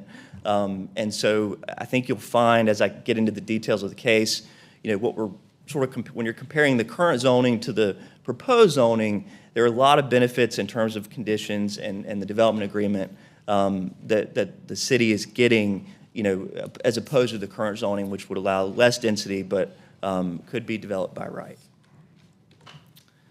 So the first few conditions address density, building height, and then a 25-foot planted buffer. So we have a max of 700 units. We have a condition to limit height to 6 stories. If you look in the UDO, there is no district that's 6 stories. It jumps from 5 to 7. So the only way to get there was to ask for RX7 and then condition it down to 6 stories. And then the planted streetscape buffer comes directly from the Parkway corridor designation on the future land use map. So with some of the site constraints, the greenway on one side, and then a larger buffer to the north, which I'll get to in a moment, the 25-foot planted buffer in lieu of the 50 feet that's recommended by the frontage designation, it worked better for site planning, and it also matches what was approved for 5,000 Lewisburg Road, the project that was approved in 2023. And so the idea is that even though it's not the 50 feet, when you're driving down Lewisburg Road, you'll still get that planted wooded area and that experience as you drive east. The second condition is an affordable housing commitment. And what that says is that the project will set aside 3.5% of the total units as affordable units at 80% AMI. And the 80% AMI band is really a sort of a workforce housing target. Again, we had the same condition in the 5,000 Lewisburg Road case, and so it's consistent with the language there. I think what's important about this commitment is that these units will be developed and managed by the developer with no public subsidy. So I know a lot of full affordable projects that come through, they make those projects work through low-income tax credits and government financing that has better interest rates than what can be gotten on the market. So that's not what we're proposing here. These are owned and managed and paid for by the developer, and they'll be the exact same in quality and design as the other units. So when you walk in the project, you won't know which units are affordable and which aren't. It'll just be on the rent roll and in the files that the developer will manage. This condition came directly from our neighborhood meetings. Obviously, the UDO requires a neighborhood transition yard when there's apartments adjacent to single family. And what we heard from, and that UDO language allows some optionality. You can have a wider buffer with no fence, or you can have a narrower buffer with a fence or a wall. What we heard from the neighbors was we want a fence regardless of the buffer width. And so that's what that condition commits to, that whichever planting standard we use in the UDO, there will be a fence, even if the UDO doesn't require it. And then the greenway condition, Robert did a great job at explaining it, but it incorporates our development agreement, which has been an effort from city staff and the developer. Appreciate, again, staff's willingness to collaborate. We worked with the Urban Projects Group, the planning department, and the city attorney's office, and so it's taken us a while to get here. But really what this offers is for the developer to build the greenway. It's over 1,300 linear feet of greenway, and then be reimbursed by the city, and so for half of the total cost. And so there are a lot of efficiencies that are there. The developer will already be out there with contractors, and so it's a situation where it can happen a lot quicker and hopefully more efficiently than if the city were to undergo the process on its own.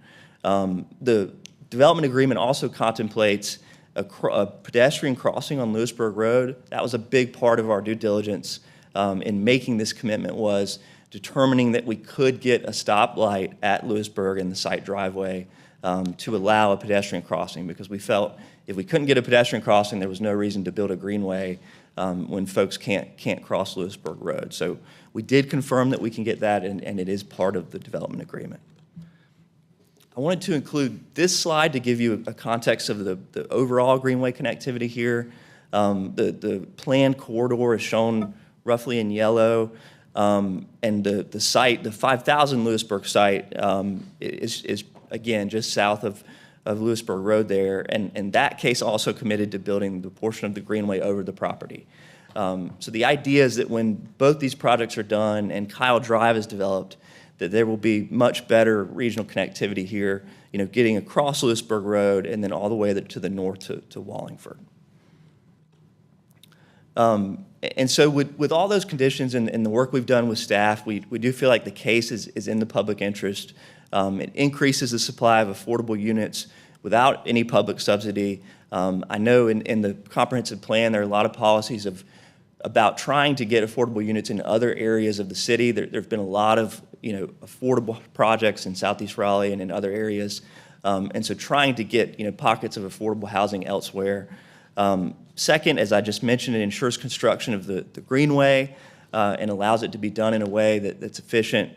And then finally, I think the development agreement offers a sort of a roadmap for how other projects can collaborate with the city. I believe it's only the second development agreement that's been done recently in the city of Raleigh, and so hopefully, the way that we've worked it here can act as a guide for other people who are interested in partnering with the city. And so for those reasons, we respectfully request your recommendation for approval. Thanks. Thank you very much. Are there any other members of the public who would like to speak in support of this project? And seeing none, we can move on to those opposed. Any opposed to this case will have a total of 10 minutes to speak. Please come to the podium and introduce yourself. Good morning. My name is Gwen Colvin, and I don't have necessarily an opposition, but I do have a concern, and I'm grateful that he spoke to it just a little bit.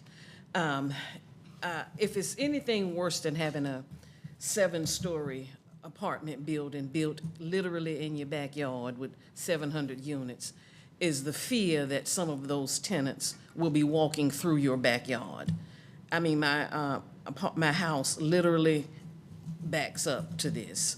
And so I wanted to, I just want some confirmation on point 7 that you made about require a fence along the northern and eastern property lines. A fence is kind of ambiguous. What kind of fence? I want something that would be a deterrent that's not easily assailed. I mean, I've seen neighborhoods where apartments went in and put up a fence and it was down and, people just knock it down. So that's the concern I have, is I don't want people walking through my backyard to get to their apartments. And so I'm just concerned about what kind of a fence. That's all. Thank you very much. Thank you very much. We'll address that at the table. Are there any other members of the public who'd like to speak in opposition to this project? Then seeing none, we can bring it back to the table. And I would be happy to kick us off with that question from staff. Could you please provide additional information about what kind of fence would be required along this northern and eastern boundary? So I'll allow the applicant to explain. I believe in their condition, they explain a little bit what that fence will look like. Thank you. The condition requires a 6.5-foot privacy fence, but defaults to the UDO on materials. So, it could be wood, it could be vinyl, but it won't be see-through, and it will certainly stop pedestrians. The concern that she shared, actually, we heard from other neighbors at the neighborhood meeting, which is how we got to the fence condition, was to try to, stop pedestrians from cutting through people's backyards. So. Thank you very much. Could you also speak to other transition, any other transition that might occur near the fence? Yes, the neighborhood transition yard requirement, I believe that the total area, and staff can correct me if I'm wrong, is 50 feet. There's a planted buffer in that area that's, I think, 10 or 20 feet, depending on what type of plantings you choose. And so the fence would go on the outside of that. So there'd be a fence, then a planted buffer, then an area where there can be no buildings, only parking lot, and then there are height limitations too. So the taller buildings can't be placed right up against the property line. Thank you. Thank you very much. Opening it up to other questions, comments from commissioners.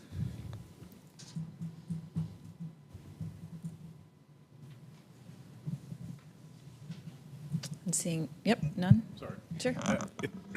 I'd just like to get transportation staff to weigh in on the difference between what's proposed with the frontage yard and what a parking, or the parkway frontage would entail. Or planning staff, or whoever is better positioned to answer that question. Thank you.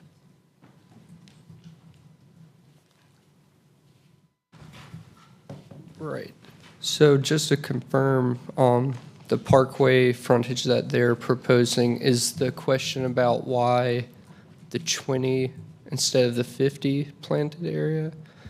I was just looking for some, like, more details on what the difference between what's being proposed and what the frontage would require. Right. So Lewisburg is a divided 6-lane avenue, and that requires 6 feet of buffer between the curb and the sidewalk, and also a 6-foot sidewalk. Looking at it right now, with the parkway frontage, the appropriate streetscape for that is sidewalk and tree lawn in the UDO, and it appears to be the same sidewalk with same planting area before that buffer begins. So no difference. Maybe I'm confused. I was under the impression, am I reading the wrong report? If you want to come back to me, Chair Miller, let me check my notes. Thank you very much. Commissioner Raines? I guess to follow up on Commissioner Otwell's question, if there's no difference, then why wouldn't the applicant be amenable to providing the So frontage? for clarity for your question, are you asking about the difference between the zoning condition and the parkway frontage? Correct. Okay, so the condition would be a 25-foot buffer, and the parkway frontage, has some pedestrian access standards, and then also would be a 50-foot buffer rather than 25 feet. Any restrictions on parking with the parkway frontage? So it would be for parking and buildings, that 50-foot setback. Okay. There's no restriction about parking between the buildings and the street for parkway? if I I'm- believe that's correct, there's no. Thank you. Follow up? Yeah, I did have a question about that. So 25 versus 50. I would like to see the 50-foot urban frontage, especially with the amount of requested entitlement up to 700 units and 6 stories. After looking at just a comment, after looking at the grades, this site primarily is about 10 feet below a lot of the adjacent residential areas.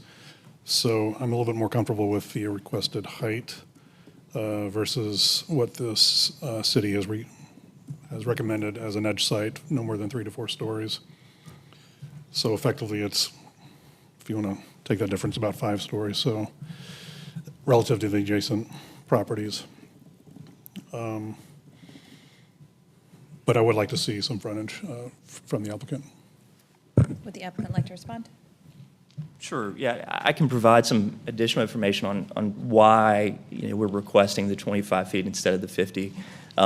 So we obviously don't have a site plan yet, but in looking at preliminary layouts, the goal was to keep the buildings as, south on the site as we can, away from the existing residential neighborhoods because of the height.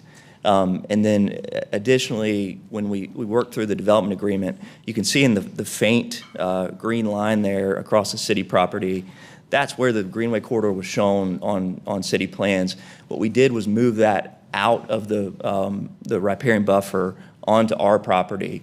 So, we're in some ways pinched by the Greenway, which is shown in yellow, and the goal again to move to keep the buildings as south as we can away from the existing neighborhood. So it was looking for some site layout flexibility, whereas the 50-foot buffer sort of locks you in terms of where you can grade and put buildings. So. Just to follow up, the adjacent site on 5,000 is also 7 stories. That's another reason why I'm a little bit more comfortable with this. Did that have a frontage of 50 feet? It had the same 25-foot condition. It did? Okay. Yeah.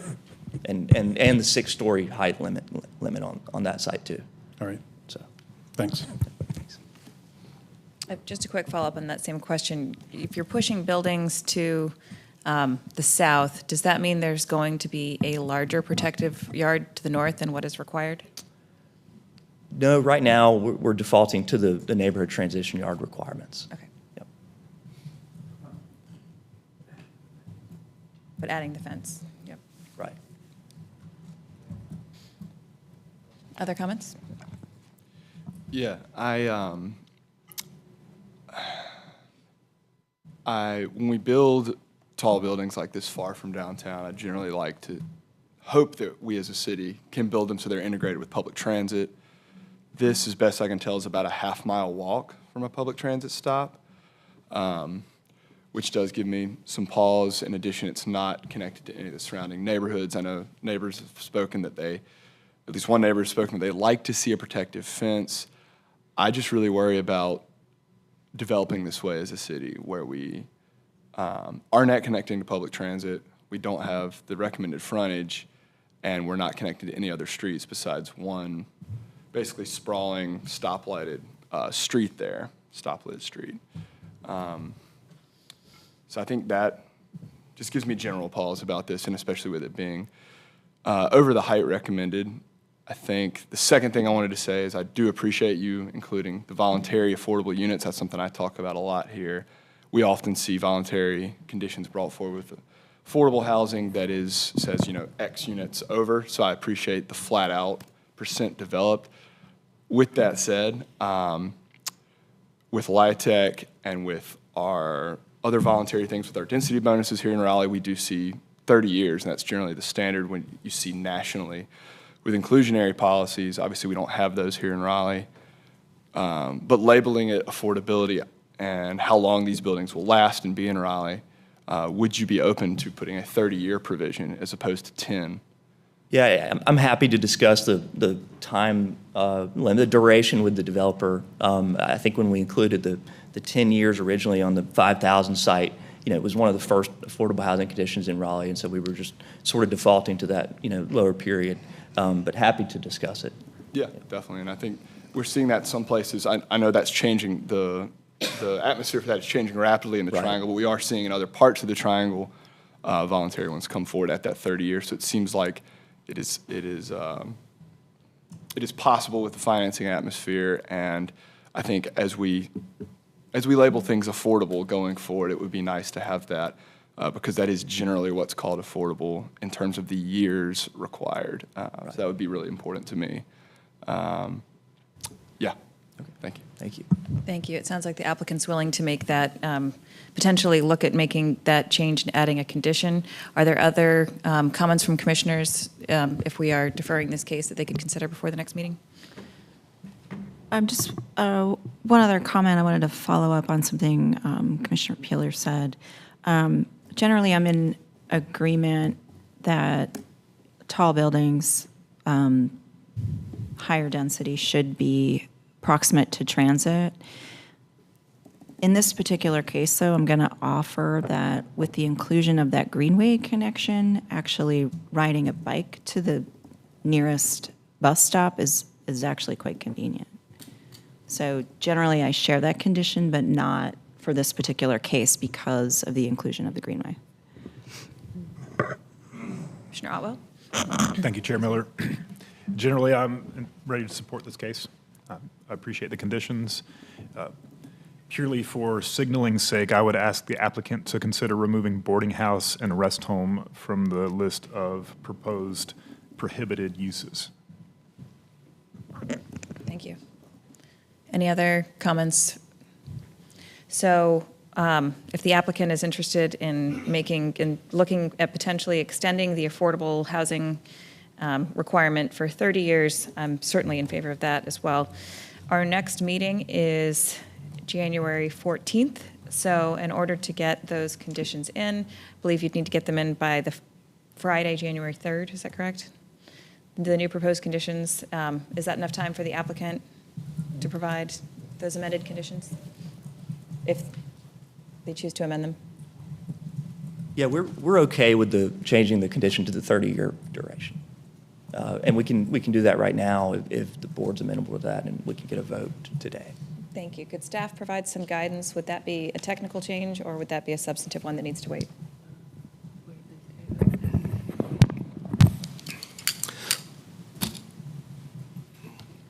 One, it would be substantive. However, the reason for our process is so that staff has an opportunity to review new conditions. And so if it's like a typo or something like that, I personally think something like this shouldn't be delayed if we're changing a number and it makes a difference, obviously, in how the zoning condition reads, but it doesn't change the works of the condition. It's just the problem with the language, and the UDO doesn't really lend itself to that. The other option is you recommended out with a note that the applicant has agreed to revise the conditions once it gets to council, like we just did on Vanderbilt. You make your recommendation, then you recommend, that they consider 30 years instead of 10 years, and that you understand the applicant is amenable to doing that. I don't know when these cases are going to get to council since we have the holiday break, but if they were on the schedule for the 7th, then they would, delay setting the public hearing for 2 weeks so they could amend the case, and then they would hold the hearing in March and act on it. Thank you. I don't, it's a 2-week delay in the process. You're either delaying it 2 weeks, well, here longer than 2 weeks. You're either delaying the 2 weeks at the Planning Commission or delaying it 2 weeks at City Council. It's 6 one, half a dozen the other. And so if you're fine with that commitment, you can handle it like you did the Vanderbilt case, if that makes sense. But it would not change the timing for the ultimate outcome or disposition of this case at City Council. Right, because how you change your conditions between Planning Commission and City Council is that council has to receive the recommendation, which let's assume the 7th. I don't know when it would go. But assume the 7th, they have to receive it, but you have a window of changing your conditions before they schedule the public hearing.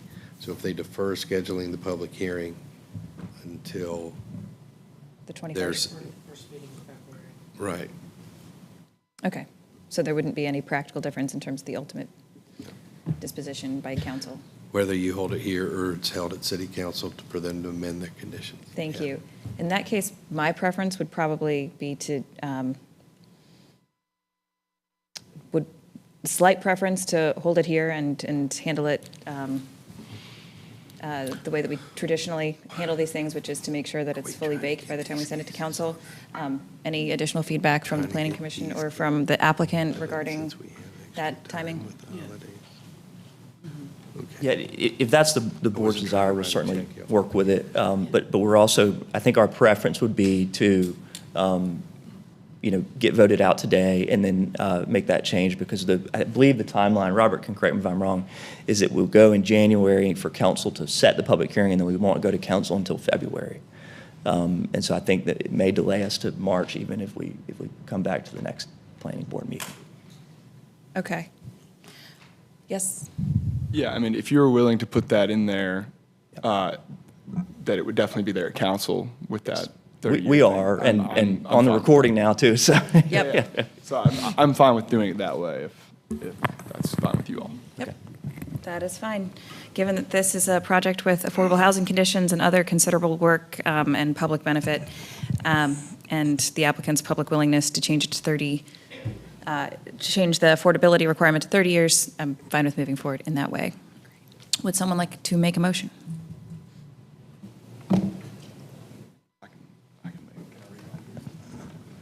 Okay, I move to recommend adoption of the proposed consistency statement dated December 10th, 2024, containing the agenda materials, and recommend approval of the zoning amendment. This recommendation also includes an amendment to the future land use map to the extent described in the adopted consistency statement. And, oh yes, with the the understanding that the applicant would change the required affordable housing to 30 years from 10 years, as discussed before it goes before council. Thank you. Do we have a second? Wait, nope. This action taken is reasonable and in the public interest because the request will continue to allow a variety of residential uses and increase the overall housing supply. The request will allow, don't make me laugh, families and individuals of varying incomes opportunities by dedicating affordable units on site. Thank you. Do we have a second? Second. We have a second. Any further discussion? All those in favor? Any opposed? That passes 6-0. Thank you. Moving on to item E3.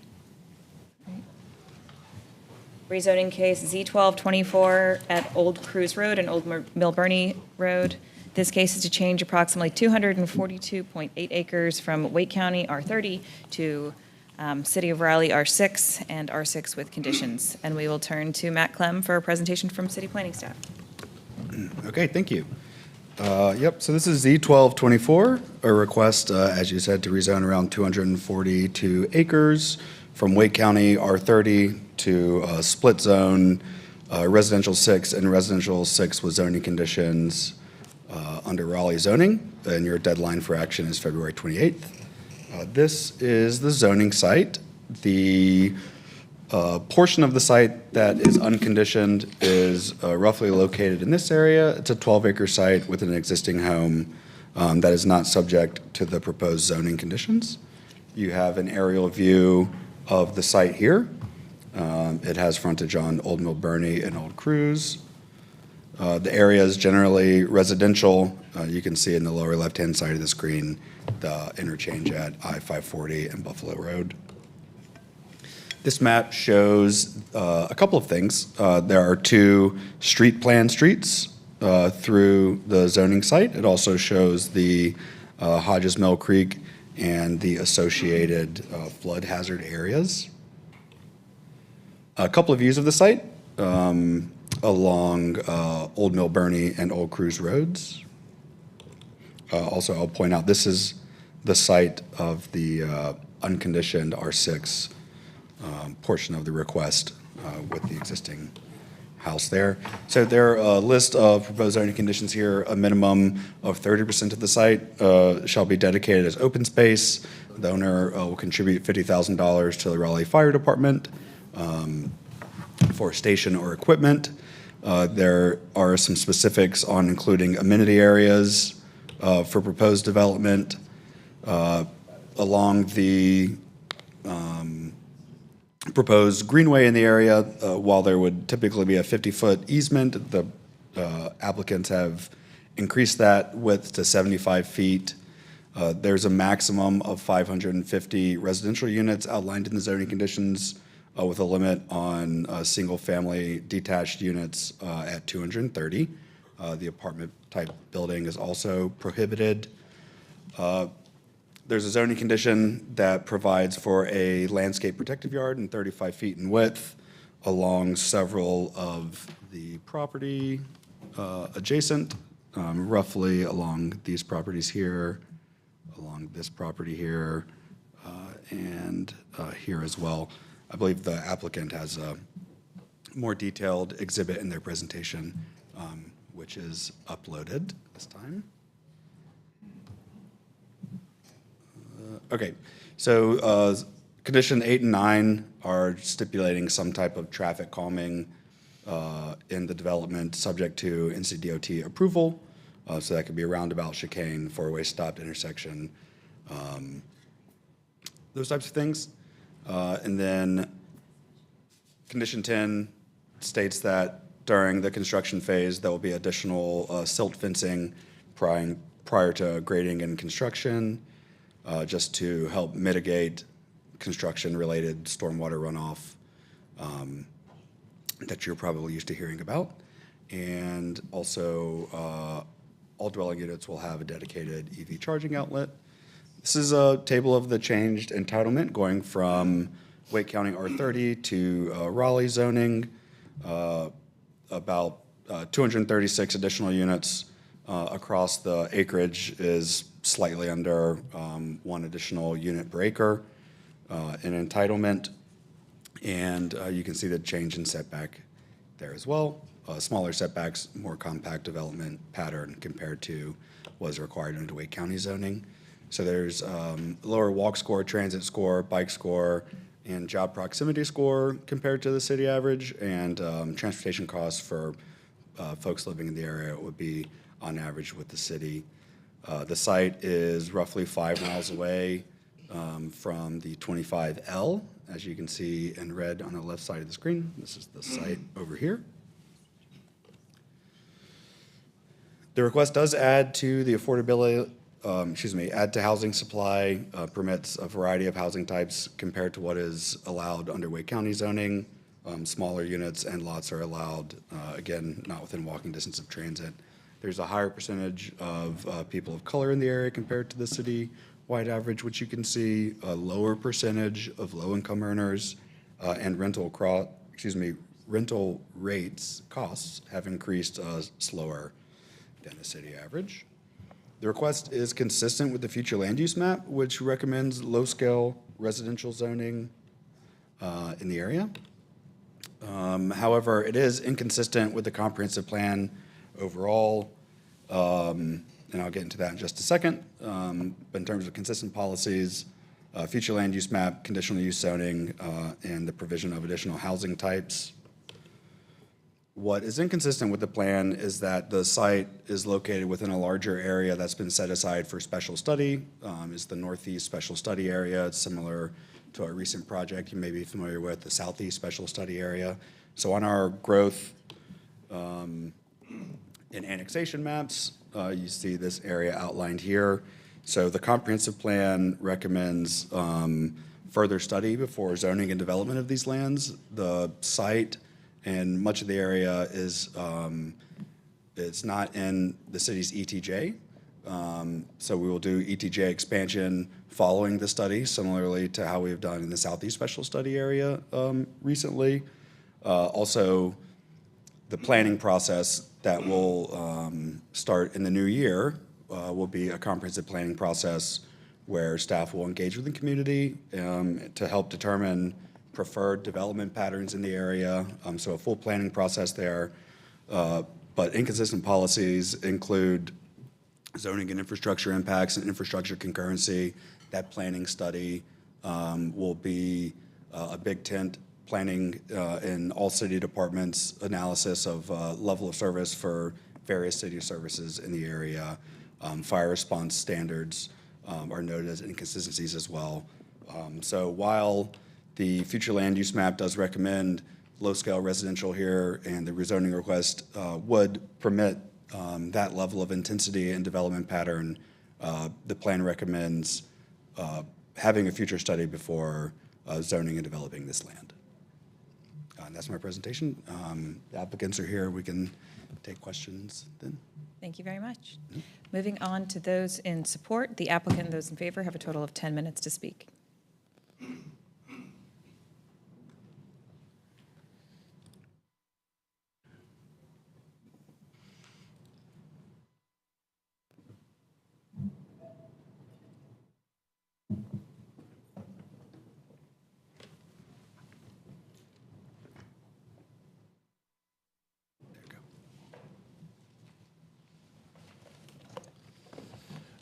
Good evening, Ms. Chair, members of the Planning Commission. I'm Collier Marsh with Parker Poe at 301 Fayetteville Street. I would like to reserve a little bit of time at the end to address any comments from neighbors. So hopefully we save about 2 minutes, and I see the clock may be a little off.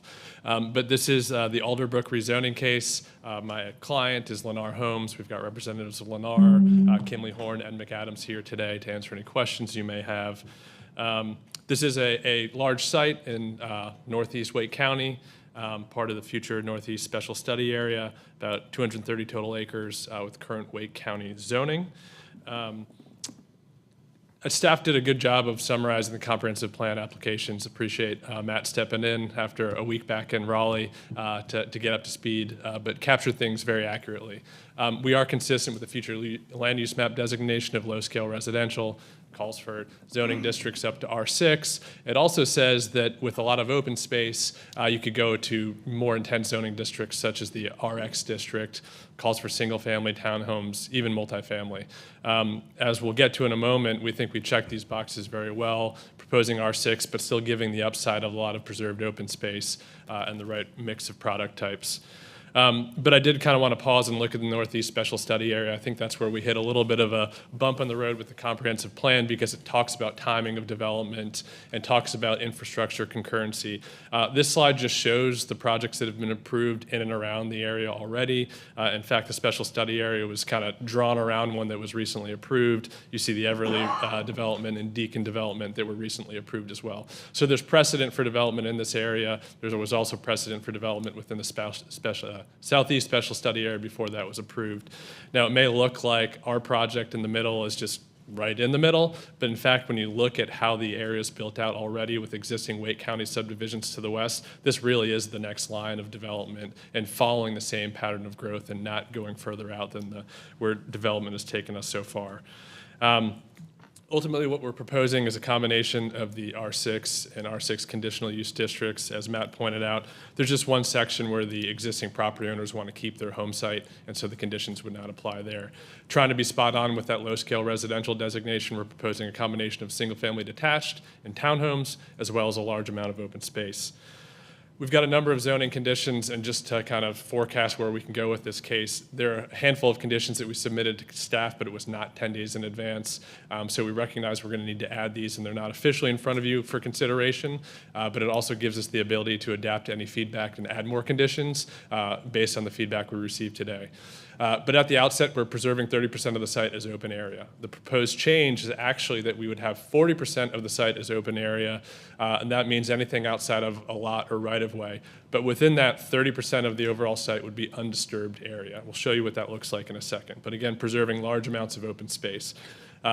Trying to follow the precedent set by other projects in the area, dealing with the fire service questions, contributing $50,000 to the Raleigh Fire Department. That matches the per unit contributions that have been provided in the past. And notably, the site to the southeast, I think, is designated the site for a future fire department.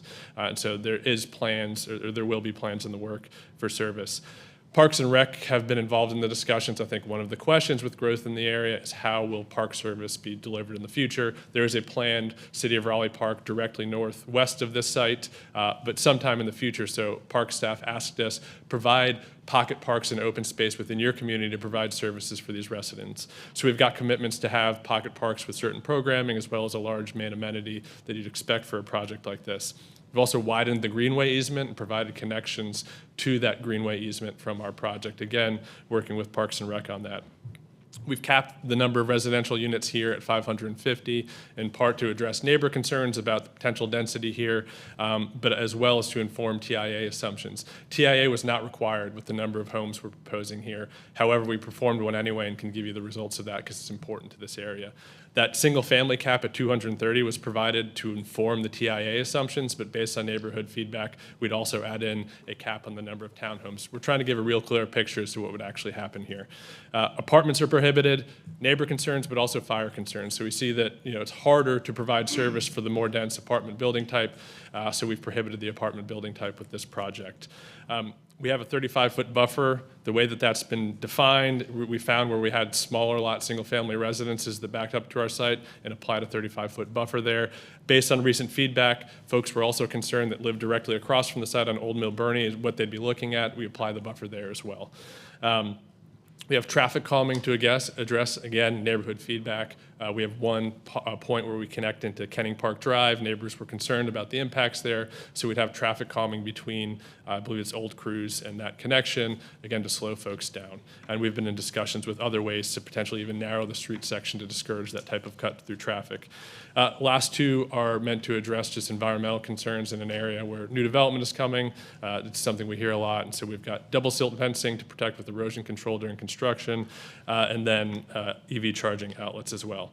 So it leads us to a concept plan. Planning Commission knows that the conditions are what count, so I want to point out that this is conceptual, but it's well-informed. It's not a separate component of the rezoning, but we've provided it to aid in our discussions with the neighbors so that they can understand exactly what's happening. I'm going to rotate it 90 degrees counterclockwise here, so we've changed our orientation, but we can see it a little better. And this is just meant to show that this amount of preserved area is significant. You see the yellow areas are where we'd actually envision development. And if you can kind of see the grayed out area to the north, you've got low density residential that's eating up just as much space cleared out. So this is really, I think, when you look at this case, a comparison between the low scale residential density of Wake County, or do we want to have more efficient development patterns, and all of the things that we're offering with this case, which are extensive and public infrastructure improvements. And so I think on balance, this project preserves land in a good way and offers a lot to the city and offers a lot to the public. Street connections that are critical to the site are shown as our conceptual amenity areas in the Greenway corridor as well. We can go through this with a fine-tooth comb if needed. This just shows our representative amenities, similar projects, similar vision here, as well as the programmed open spaces and elevations of our single-family detached and townhomes. And I haven't left him much time, but I did want to have Travis just talk a bit about traffic because it's been the main topic of discussion with the community. Good morning, Travis Flewitt with Kimley Horn Associates. As Collier said, a traffic study was not required because of the cap on density. We fell below the TIA thresholds, but to address neighbor concerns and anticipated questions, we went ahead and did one, knowing that one would be required at site plan. So I will spare the boring details of the TIA, but this is part of the neighborhood presentation, but we included 10 other developments. Y'all aren't aware of all the other projects that are happening out here. 10 other developments, as well as all of their off-site improvements. I'm not going to read through this painful list, but I've got a couple exhibits that show some of the more detailed improvements. But this is our improvements. I'm going to skip through the text, and go to some exhibits. So this shows the areas where we are doing improvements. The red is what is being improved by this project. Green are areas of improvement being done by others. So as you know, it's very extensive. It's just to zoom in along Buffalo Road. Did we not have the detailed ones in here? Oh, there it is. Okay, just a little slow. So this is one of the major improvements we're doing at the Buffalo Road and 540 interchange. The blue represents improvements that are being done by others. So there's a lot. The thing that we are offering to do in a commitment as part of this project is there is a very short westbound right turn lane going westbound on Buffalo Road onto northbound 540, like going toward Wake Forest, Capitol Boulevard. That turn lane is being extended by the Buffalo Bend Shopping Center, the Publix that's currently under construction. We are going to convert that movement to a free flow right turn. It's a very heavy right turn movement, so that is going to help significantly. A major improvement to this interchange. It's going to require additional lane on the on-ramp, so a lot of widening, rather expensive but beneficial improvement.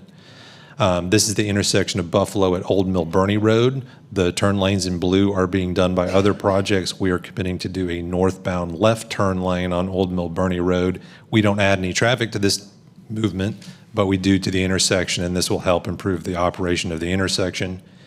And then the intersection of Buffalo Road at Old Cruise Road. So the site is to the north. We are adding a southbound right turn lane. Again, the blue improvements are being done by others. But with these improvements, we essentially mitigate all the traffic from this development, achieve comparable levels of service and delay as the background conditions. And the TIA has been reviewed and approved by NCDOT. We're currently addressing some kind of cosmetic comments from city staff and your consultant, but nothing that's going to change the recommendations or analysis. Happy to answer any questions. Thank you very much. We are out of our 10 minutes, but just so I can get a sense, are there any other members of the public who'd like to speak in support of this project? Then we can move on to public comment for those in opposition. Those opposed to this case have a total of 10 minutes to speak. Please come to the podium and introduce yourself. Hello, my name is Alan Harrington. I am in Hayden Woods, which is a little area. I gave a little bit of a heads up. I would like to thank them first off for doing the actual traffic analysis and everything. I think a lot of those concerns were nice. My concern is the Hayden Woods area is in the triangle to the left of the lower right-hand side. So currently, you see those two little streams. Mark it on there if you want. Oh. Just with your finger. Oh, cool. Yep. Perfect. Yeah, this area. Ah, that's fancy. So the tract of land right back here through these streams, there's a high water table, and it's been heavily wooded for hundreds of years. So I'm curious about what they could do to actually guarantee that we won't have any additional flooding and that it won't impact our well water as well as our sewage. So for the leach fields and things of that nature. Other than that, once again, if the use of pocket parks would be permitted for our residential area, that would be nice. Other than that's all I've got. Thank you very much. Good morning. My name is Roxana Bell, and I'm also in Hayden Woods area.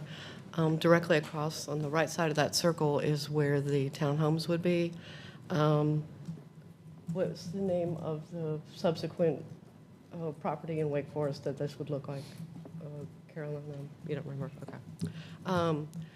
The houses that they're developing that are supposed to be right there, it's just like cookie cutter, no trees, just, I can show you the picture, it's on my phone. I couldn't get it to go digital for us. It's just taken away from the integrity of the community. Right now, it's wooded where we have, it's, like you said, R30. It just goes against our whole aesthetic of what we have. And what we would be looking at, they said that they had buffers basically everywhere except for where we would look across and see just, cookie cutter houses. Could you Also, point on the my map? concern of them being, all of these things are great that they're doing for the traffic in the future. That's what they're going to do, something for the fire department in the future, but it's not doing anything for now. So my fire department, that's just right up the road, it's a small fire department, from what I've read was like inadequate right now, is supposed to be providing services for all of these new developments before the things that they promise are going to come in place. So the people that are going to be affected by it are us. We're going to be affected by the not having, our fire department's not going to be able to do for us because they're doing for them because there's nothing there except for, the stopgap for that fire department.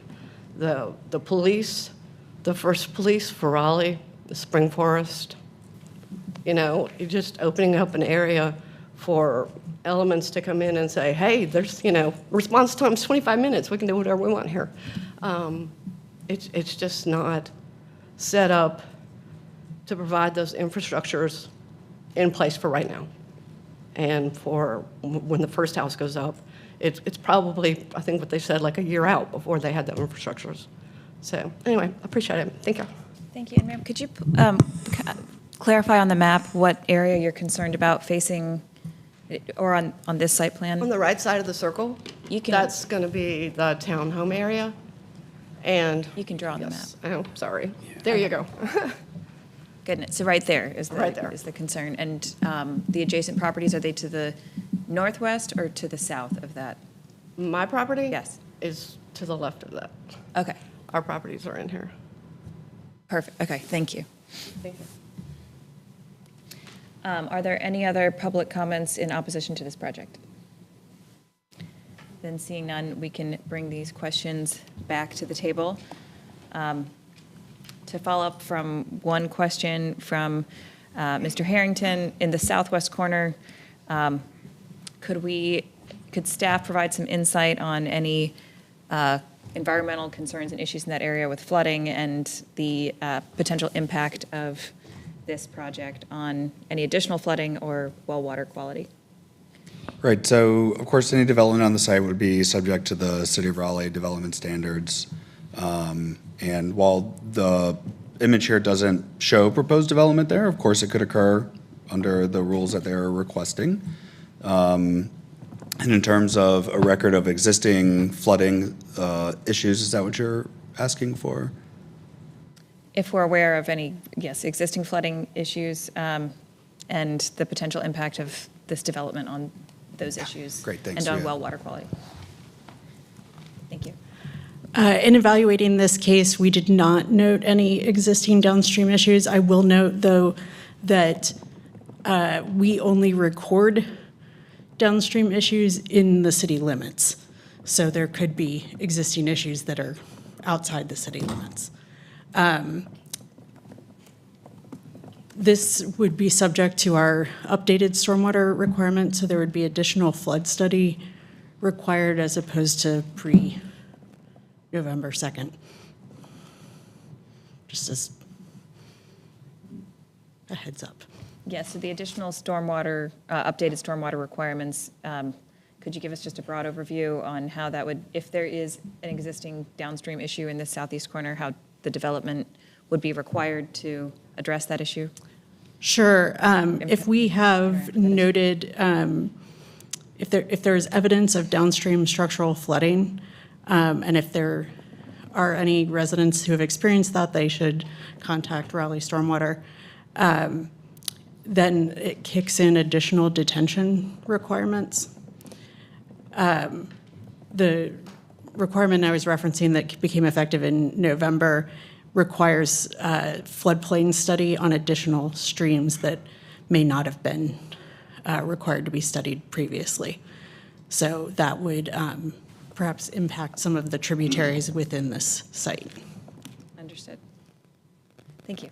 Would the applicant like to respond to that concern as well? Yeah, a couple points on that, call it the north section. One of the conditions that we had proposed to put in that was not submitted to the Planning Commission for consideration is to add that 35-foot buffer along the Old Mill Bernie frontage. Essentially, we'd have an internal street that runs parallel, where you'd have rear of homes, then you'd have the 35-foot buffer, and then you'd have the full streetscape. So we had heard that comment and addressed it. This northern section is interesting because there is kind of you see the blue lines there. It's also difficult to get utilities across. So my client doesn't have, high, big visions for use of that site. We've actually talked to various city departments about potential dedication of that land, whether it actually, that point connects to future city park. There's also a potential need for fire apparatus storage in the future. So it's something on our radar, and that could be a potential use that we're in discussions to sort out. Thank you. And could you also address the question of whether there would be public use of the pocket parks? Yeah, so the pocket parks likely would be privately maintained by the HOA. So I think they would be by covenant intended for the community, but I think in practice, things happen a little differently. Okay, thank you. Other questions from the commissioners? Yes, Commissioner Otwell? Thank you, Chair Miller. I have a question for planning staff. Barring the presence of the Northeast Special Study Area, the pending study area, if this was not in place, how closer would this proposal be to being consistent with the comprehensive plan? So yeah, I think to answer your question, the major sticking point is the study will not only determine what the preferred development pattern is for the area, but also an analysis of what the full suite of city services is in the area, how to fund those, when to roll them out, how to staff them, and how to bring our infrastructure and services to a level to support the proposed area in the future. So what is consistent with the plan now is the future land use map recommends low-scale residential that is consistent with the the requested rezoning. And of course, the housing mix, which is not permitted under Wake County zoning. That's what is consistent at this time. So I hope that answers your question. It's about as specific as we could really ask for. Do you have an idea of how long it took from the beginning of the Southeast Special Study Area to when it was implemented? I have a bit of a gap in my institutional knowledge there. Perhaps, Bynum, you could help? That project was significantly delayed by, before I tell you, I want to say that project was significantly delayed by two factors. One, a worldwide pandemic. And two, it was all done internally by staff. And so it was almost always the first thing that got put down. So it took us about 4 years. We are really close to signing a contract with a consultant for the Northeast study, and it is projected to take 18 months to 2 years. And everyone involved will be very interested in keeping that timeline tight. Thank you. Questions, Commissioner Peeler? I think I have some high-level thoughts on this, but before that, question for planning staff and possibly Mr. York. This is, applicant said, undisturbed open space. Does that mean legally it can be prevented from being graded? Or can tree areas still be graded and be considered undisturbed? That's going to depend on the wording of the zoning condition, and I apologize, I haven't seen it.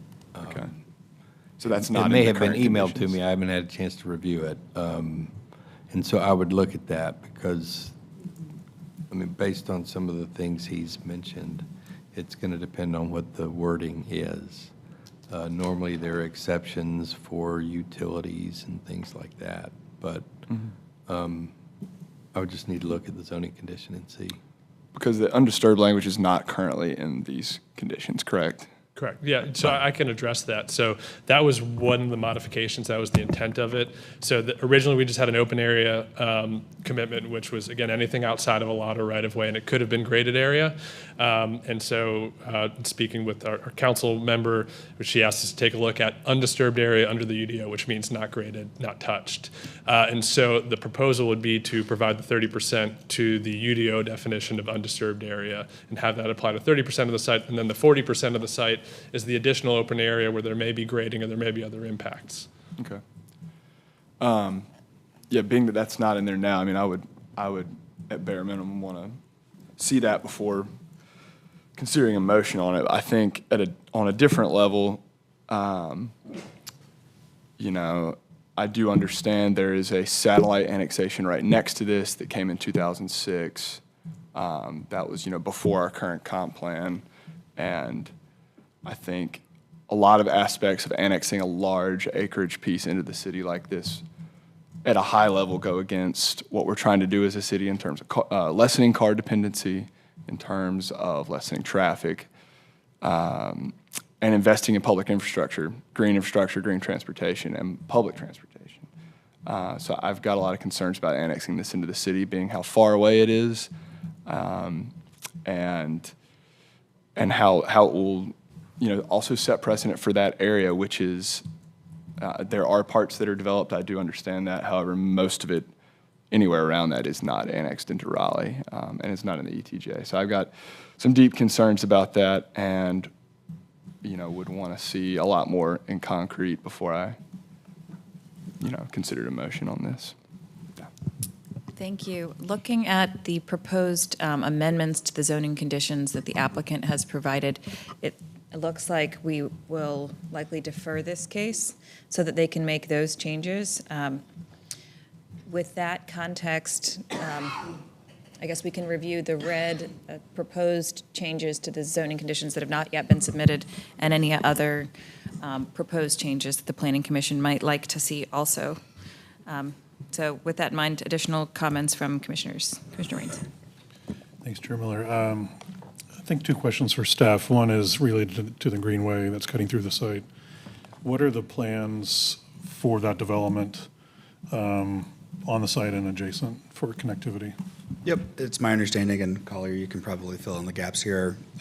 There were discussions with park staff to have the development team deliver the greenway with the development, but park staff does not have a plan for maintenance and operation of those in the near term. And so I believe that's where conversations stand. Okay, so it's not going to be provided by the developer. It would be done by the city when they have resources for it. Okay, thank you. And then there was a comment in the staff report about services to the water and sewer. Some of them seem to be significantly far away. Is that responsibility of the developer to make those connections? It would be. During site plan approval? We don't have someone from Public Utilities in the room today, but we can prepare a more specific answer for you. But generally, yes, the responsibility would be on the developer to make those connections. All right, thanks. Thank you. Other comments from commissioners before we defer the case? Yep. Just quickly, I forgot in my comment, I know stormwater staff mentioned that although there's, they only measure that within the city limits, I would really want to see some significant stormwater condition here. It's a FEMA floodway that runs through the middle of it, and I just have a lot of concerns about what that causes downstream in the Neuse. And, yeah. Would the applicant like to respond, or?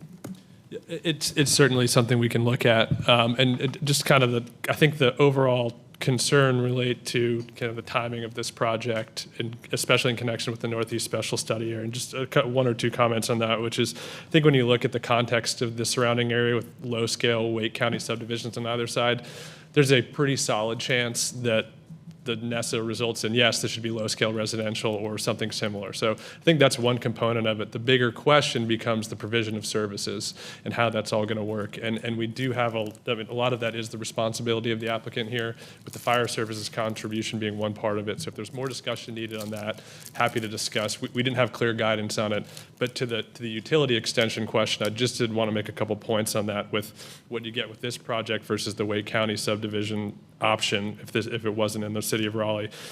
We totaled up, based on current dollars today, what the utility extensions for water and sewer would be here. It's about $5 million that the developer would be forking to bring those utilities to this area. It's about 1.5 miles that the developer would bear. Similarly, transportation improvements are about $7 million, $5 million in offsite, and $2.5 million for frontage widening. So there is major public benefit to what we're providing here. And so that, we're trying to kind of point out the upside here. The other piece that wouldn't happen with Wake County zoning is the city's transportation plan with the streets going through here. Those don't become part of Wake County's plan. So just things to keep in mind, that there are big upsides with what comes with this. And so we view this as a choice between, do we want to leave it in Wake County, or can we do it right with this project at this time? Thank you. Any other comments from commissioners? Then with that, our next meeting is January 14th. Would that provide the applicant with enough time to make those revised conditions? Yes.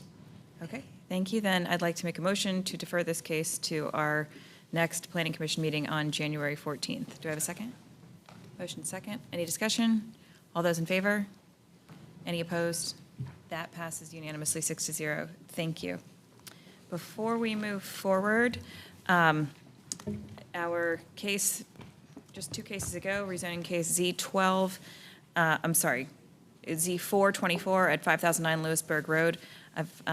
Staff has informed me that we need to make one technical tweak to that. So we need to make a motion to reconsider that motion. Does the person who made that motion need to make the? No, anyone who voted in favor of the motion that we're reconsidering can make the motion. I see, okay. And just so you all understand what you're voting to reconsider, we'd like for you to consider amending the consistency statement to indicate a different future land use map designation than what was initially proposed by staff. So it was, I think, regional mixed use. And looking back at the choices, this would be, we would be encouraging you to change that to instead be higher density residential. That designation does not include policy support for commercial use the way that regional mixed use does. So that's the big difference. The height would be supported by either district, but the higher density residential does not address, support commercial or office use without restriction the way that the regional mixed use designation does. So it'd be to change the future land use designation to? From regional mixed use to higher scale residential, which they say RX district is consistent with this, with a height of 5 to 12 stories, and we have a height of, well, it's 6. And so that fits in better than the regional. And so 2 votes, 1 to reconsider, and then we'll feed the language. Thank you. So do I have a motion to reconsider our original motion on to Z424. Can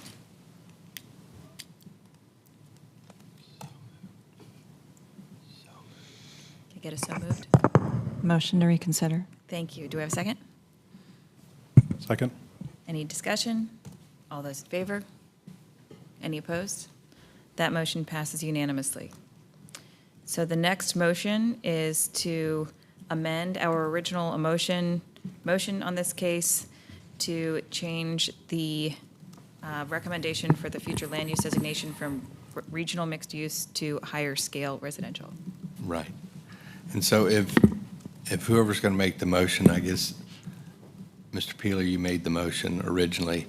If you just want to read that motion again, and then I'll ask you when to stop. And we'll feed you some language.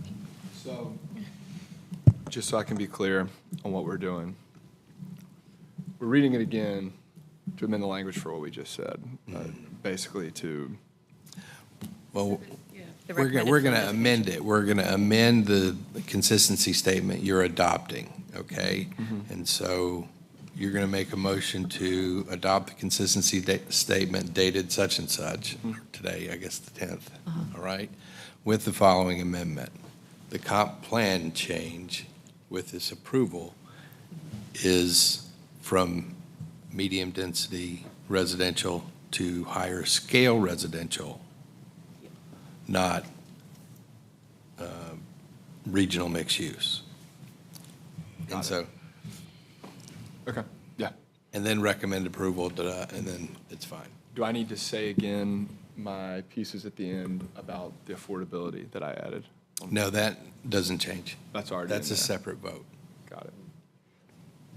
Okay, I move to recommend adoption of the proposed. Do I need to say which one we're referring to on the record? You might as well. Okay, Z424.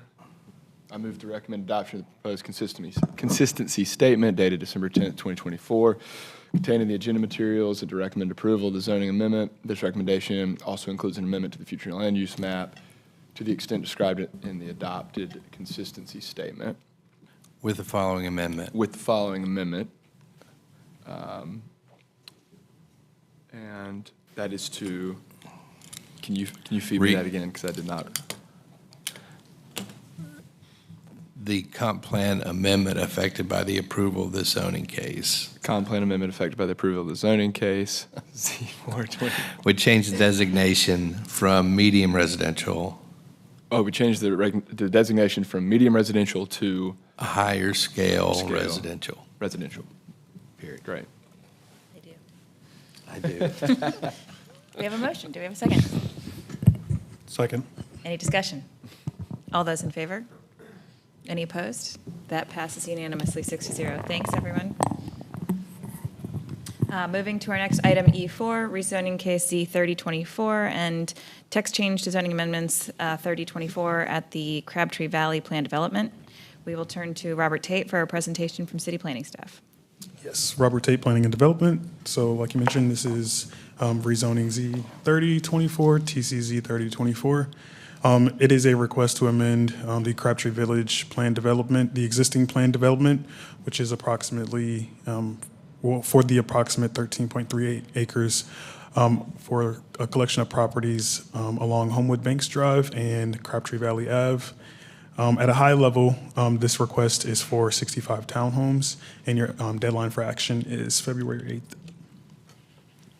So this site is situated just across and roughly southwest of Crabtree Valley Mall. So there are a mix of zoning districts, largely mixed use, and some office park as well, closer to the Beltline. Looking at land uses surrounding, you can see the mall just north, and a mix of medium and moderate scale to the west, and then some office uses as well.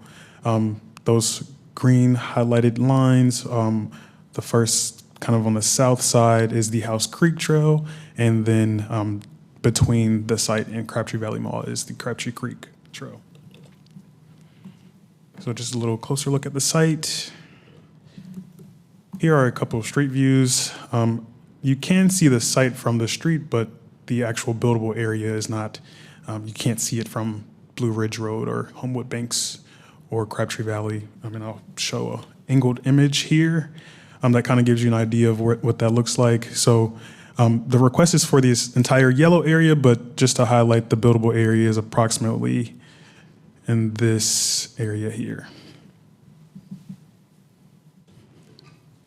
So before I get into the request a little bit more, I'm going to go over the history of this plan development. So it was originally adopted in 2012. In 2014, the first phase was constructed, which you all may have seen now is the mark at Crabtree, which is an apartment complex. The PD was amended for the first time in 2020 with some entitlement changes and some site plan related amendments. And in 2022, the PD was amended for a second time with largely all of those amendments being site plan related as well. So building materials, right-of-way improvement, a lot of different things just being removed from the PD. So just to highlight the overall plan, what remains now, so there's entitlement for 232 units, 60,000 square feet of retail, 250,000 of office, up to 230 hotel rooms, and building heights that could go up to 200 feet. So now I'm going to talk about what's changing from what exists today to what the applicant is proposing. And I've grouped them in a couple of different groups. So the first would be to point out the change for residential buildings and building types. So the existing PD requires age-targeted apartments. This request would remove that age requirement, but not the apartment building type itself. Additionally, the request would allow for the townhouse building type. So a new building type is introduced into this PD. The next group of changes would be related to retaining walls. So the request here would be to allow retaining walls within that parking and building setback, which is 20 feet from adjoining streets of the planned development. And then another change would be to allow segmented block walls. The next group is parking related. So there are some recommendations within the document for including structured parking for any higher density residential structures. It's a recommendation and not a requirement in the plan development, but they're removing that from the narrative. And there are also going to be removal of all of the parking and bicycle space minimums, which are largely reflective of current city policy. And the fourth, but the fourth group of changes just largely speaks to allowing the applicant flexibility with access points to the site. So currently in the plan document, it specifically calls out Homewood Banks as an access point, and this request would allow them flexibility to get access from other points around the site. And then the last change, requested change, would be to update the female floodplain map boundaries, which they have done in response to stormwater comments. So this area, because of its adjacency to the Crabtree Valley Mall Transit Hub, has a higher walk score, transit score, and bike score than average, and also higher transportation cost index and job proximity. And shown here, I'm not sure if you can see it very well, but just shows the different routes that meet at the transit hub at Crabtree Valley Mall, which provides some access to the greater Go Raleigh bus transit system. So because there are no entitlement changes with this request, it doesn't change the housing supply and doesn't include any subsidized units and just continues to allow a variety of housing types within walking distance of transit. So many of the demographics are comparable to the city. There are, however, fewer people of color and a higher elderly population in this area. And median rents have increased much faster than the citywide average. And then just for some history for the site, there was previously, years ago, a private home and a restaurant located on the site. So this request is consistent with the future land use map, and that designation is regional mixed use. However, this is inconsistent with the urban form map, And that largely speaks to the consistency with the city growth center and the urban thoroughfare. Those both speak to a frontage, but I would like to point that no frontage is referenced in this plan document, but also this site does have some topography consideration, and the buildable area itself wouldn't actually be adjacent or close enough to any of those streets referenced. So Homewood Banks, Blue Ridge, and Crabtree Valley for frontage. So because it doesn't have a frontage in the request, it's inconsistent. So like I mentioned, consistent with the comprehensive plan. Here are a couple policies that it's consistent with, largely the development within the mixed use center, and also infill compatibility. A couple of inconsistent policies, so I mentioned the frontage, and then there's also a policy in the Crabtree special area guidance that speaks to retaining and not grading Kids Hill. So that's why that policy was pointed out here. So there are no outstanding issues with this request. Your deadline for action is February 8th. And if you have any questions, I'm happy to answer them. Thanks very much. We'll move on to public comment. For those in support, the applicant and those in favor have a total of 10 minutes to speak.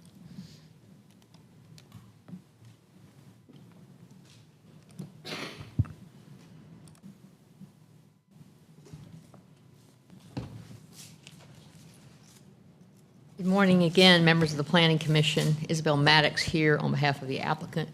Pappas Development. Here with me today are Tom Barker and Will Reed from Pappas, and Amber Mason with Withers and Ravenel, our engineer. This case has a long history. I've been working on it personally since 2012 in several different iterations. In 2012, the master plan was originally done with a lot of mixed use anticipated. As you saw from Robert's presentation, significant entitlement in that master plan.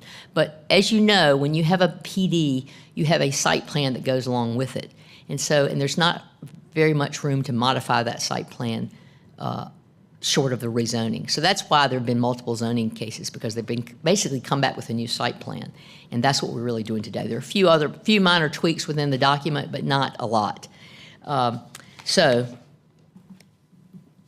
And we do have an ASR in process, and we hope that'll be approved similar to the time this zoning case will be approved. So Amber's been working hard on that.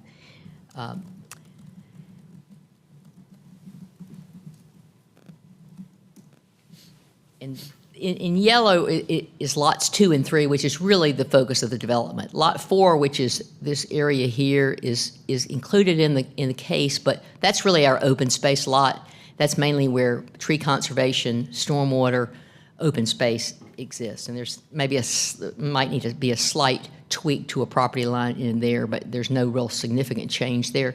The stormwater was built with the first phase up here. There are apartments. There are about 232 apartments. Those are done. But in connection with that original construction, stormwater facilities were built, and they were built sized to accommodate significant amount of development. And we don't need to do anything more to the stormwater because it's way oversized for what we're doing. So shows you the PD. This is our conceptual site plan, a much downscaled project. This will be approximately 65 units. That's probably the maximum amount we're allowing. And as you can see, the other significant change to this site plan is the prior site plan approved in 2022 included an access point on Homewood Banks right in this area. We are not doing that anymore, which I think will be a benefit to the city because if you go to Crabtree, there's a lot of traffic on Homewood coming out of the mall. And so we will take all of the access from a private street, which is, it's not really show very well. Oh, here it is. Okay, so coming off Blue Ridge, this private street comes along here, and so we'll take the access from that.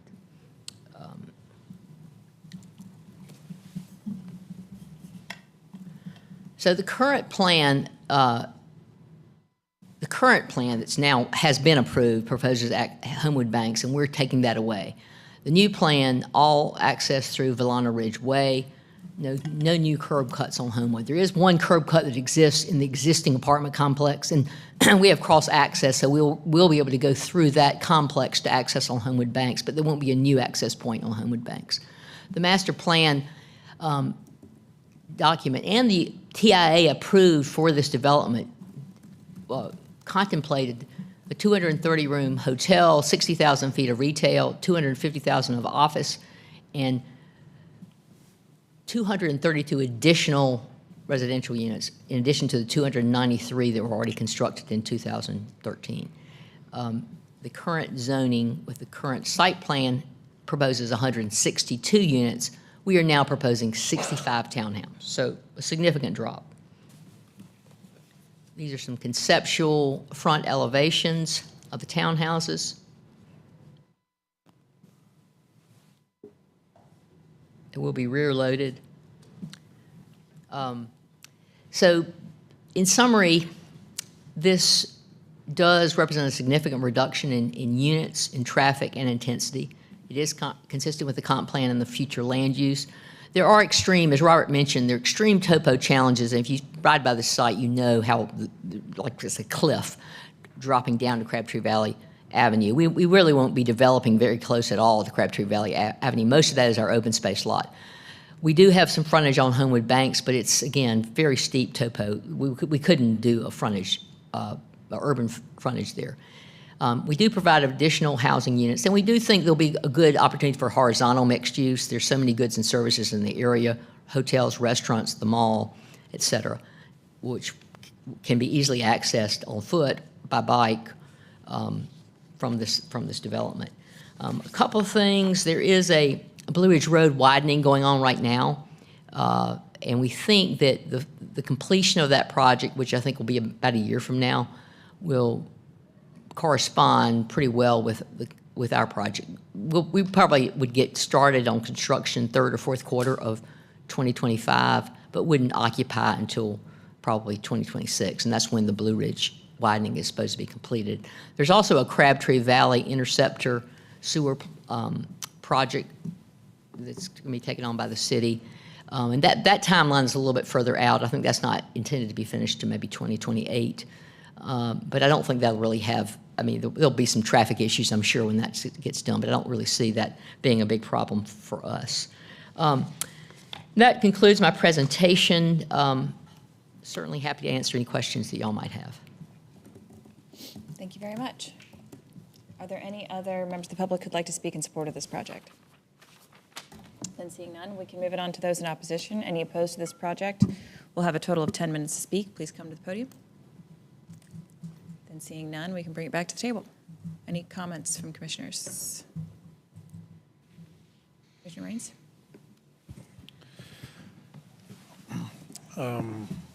Generally, I mean, with the change in the addition of the townhome, I don't have any objections to that or the removal of connectivity to adjacent roads. My main concern is the comment about the retaining walls. Allow retaining walls within 20 foot of parking and building setback. I'm guessing that can be right up against some of the adjacent streets, if I'm reading the plan correctly. Can the applicant describe generally where, I know this is not a site plan review, but generally where they intend? Amber Mason can do that. I do want to clarify one point. Robert's presentation indicated there's a difference in materials. It's the same as it's always been. The segmented block wall is always what we're doing. And I get Amber to speak about how that's located vis-a-vis the right-of-way. Yes, good morning, members of the Planning Commission. Like Isabel said, my name's Amber Mason. I'm with Withers Ravenel, the civil engineer. So currently we are proposing retaining walls within 20 feet just for a very small portion along Homewood Banks. So at that point in particular, the topo, which we've got 3-to-1 slopes, and in some cases higher in this location, it goes right up to the right-of-way line, which is, within 20 feet, of course. So at a single point there, we've got up to 45 feet of grade change. And as Robert had mentioned, the developable area is quite small compared to the lot there. So we're just trying to get as much as we can from a very, very small area here already. So that does require the retaining wall to push a little bit further. I'll note that per the PD previously, which we're not changing, is a maximum 10-foot height restriction on those retaining walls. So we are complying with that. So we are doing tiered walls there. So just to ease any potential height concerns that you have. Yes, that was going to be my next question, to make sure we maintain some height limitations, so it's step back a little bit and not a 40-foot wall up against the road. Yes, yep, that's part of the PD that we currently have, and we are complying with that. Okay, thanks. Other comments? Commissioner Fox? Apologies to the chair and the commission. I have a hard stop at 12, which is in 6 minutes. I believe you lose quorum. Thank you. Other comments? Commissioner Otwell? Thank you, Chair Miller. I realize we're coming up on our time limit here, so I would request, if we weren't already going to, a deferral to a later date. PD is always complicated and large, and there are nuances that are not immediately obvious after a couple days of study. So that being said, I'm concerned about the removal of bicycle minimums, and I'm not sure what that entails. I think that the pedestrian access and the access on Homewood Drive is far superior for people trying to get to the transit hub at Crabtree, or people trying to walk to Crabtree, than having to come back, walk away from Crabtree, and then all the way down Blue Ridge Road, and then all the way down Crabtree Valley Avenue to get an access. I understand that there's topo issues on Homewood Banks. I used to sled down Kids Hill when I was little, and we used to go eat at Crossroads all the time. So I understand, and I'd be willing to study that with y'all as well. But those were my first comments. So the two main concerns are the bike minimum removal and the pedestrian access on Homewood Banks. That's correct. Okay, Yes. thank you. Would the applicant like to respond? Yes, on the bike, what we did on the bike, there was a lot of numbers in there, and we took that out and said the bike requirements will be the same as the UDO. We haven't removed bike parking. We're just going to do exactly what the UDO says. So that was not quite clear. As far as the access, there will be pedestrian access from this development to Homewood Banks. Pedestrian access to Homewood Banks, but we won't be having vehicular access to Homewood Banks. And while I agree with Mr. Otwell, PD is complicated. This PD has been around for a long time, and their changes are not very significant. We're really mainly swapping out this site plan, which we're reducing the units by about 100 units, and we're taking away a vehicular access point on Homewood, which we think is really an improvement given the topography of Homewood and the traffic on Homewood. So I feel like these are two, positive changes in terms of the overall intensity of the project, and would ask that you vote this out today if possible. Thank you. Other thoughts from commissioners? Commissioner Fox? Question for the applicant, if you're able to share. I was just wondering if the significant reduction in the entitlement, is that just due to market conditions, the funding environment? Yeah, I think it is. I mean, I think initially there was a fairly grandiose plan for mixed use here, and the expense of developing the site has made the developers understand that those expectations early on were maybe a little bit too grand. And really, you've got a huge retail right there. And so it's going to be really hard to make a smaller retail compete with the retail in the mall. And so I think they've just downsized that. And there's so many hotels there on Arrow Drive in close proximity. So, the combination of the office market collapse, the preponderance of hotels nearby, and the preponderance of retail nearby, and the difficulty in developing this site has just led them to conclude that the best play here is a residential development. Okay, thank you. Thank you. Other comments from commissioners? So what is the will of the commission, and if curious if Commissioner Otwell's concerns have also been addressed, or do other commissioners feel like they need additional time?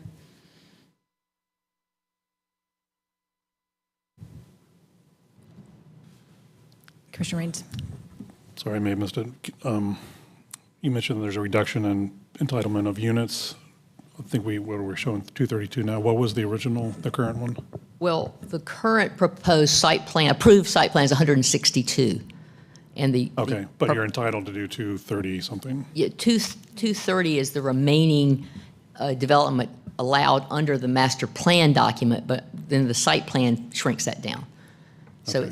it's 232 under master plan, 162 under the approved site plan, and we're proposing 65 under the new site plan. All right, thank you. So given that change and the reduction to the entitlement and the other, the scope of the remaining changes, what do the commissioners feel that, do they need additional time to review and study this? I haven't heard any potential changes that would come back on this case. Yes, Commissioner Fox. I'm actually, based on the responses that we heard from the applicant, I'm comfortable moving forward with this one. Okay. Other commissioner thoughts? I am too, yeah. Would someone like to make a motion? Sure. I'm going to note that there is a typo in the attached motion, but I'm going to move forward as if there's not. So in regards to zoning case TCZ 3024 and Z 3024, I move to recommend adoption of the proposed consistency statement dated December 10th, 2024, contained in the agenda materials, and to recommend approval of the zoning amendment. Thank you. Do we have a second? Second. Any further discussion? All those in favor? Any opposed? That passes 6-0. Thank you very much. Thank you. And the two remaining rezoning cases on our item, Z3124 and Z3624, thank you for attending, and apologies we didn't get to you today. Those cases will be deferred to our next regular Planning Commission meeting on January 14th at 9 a.m. And we will make sure that we get to you at the top of as close to the top of the agenda as we can at that meeting to make sure we handle that. Do you want to just act on those minutes real quickly? Yes, could we I'll make a motion to approve the minutes. So moved. Do we have a second? Any discussion? All those in favor? Any opposed? That passes unanimously. Thank you. And we have no further Planning Commission meetings in December. Any other? Right, Strategic Planning Committee will not meet this month. Yes. Correct. No Strategic Planning Committee meeting. And no cow, and no text change, and no infrastructure. Any other comments? All right, with that, we are Happy adjourned. holidays. Thanks, everybody.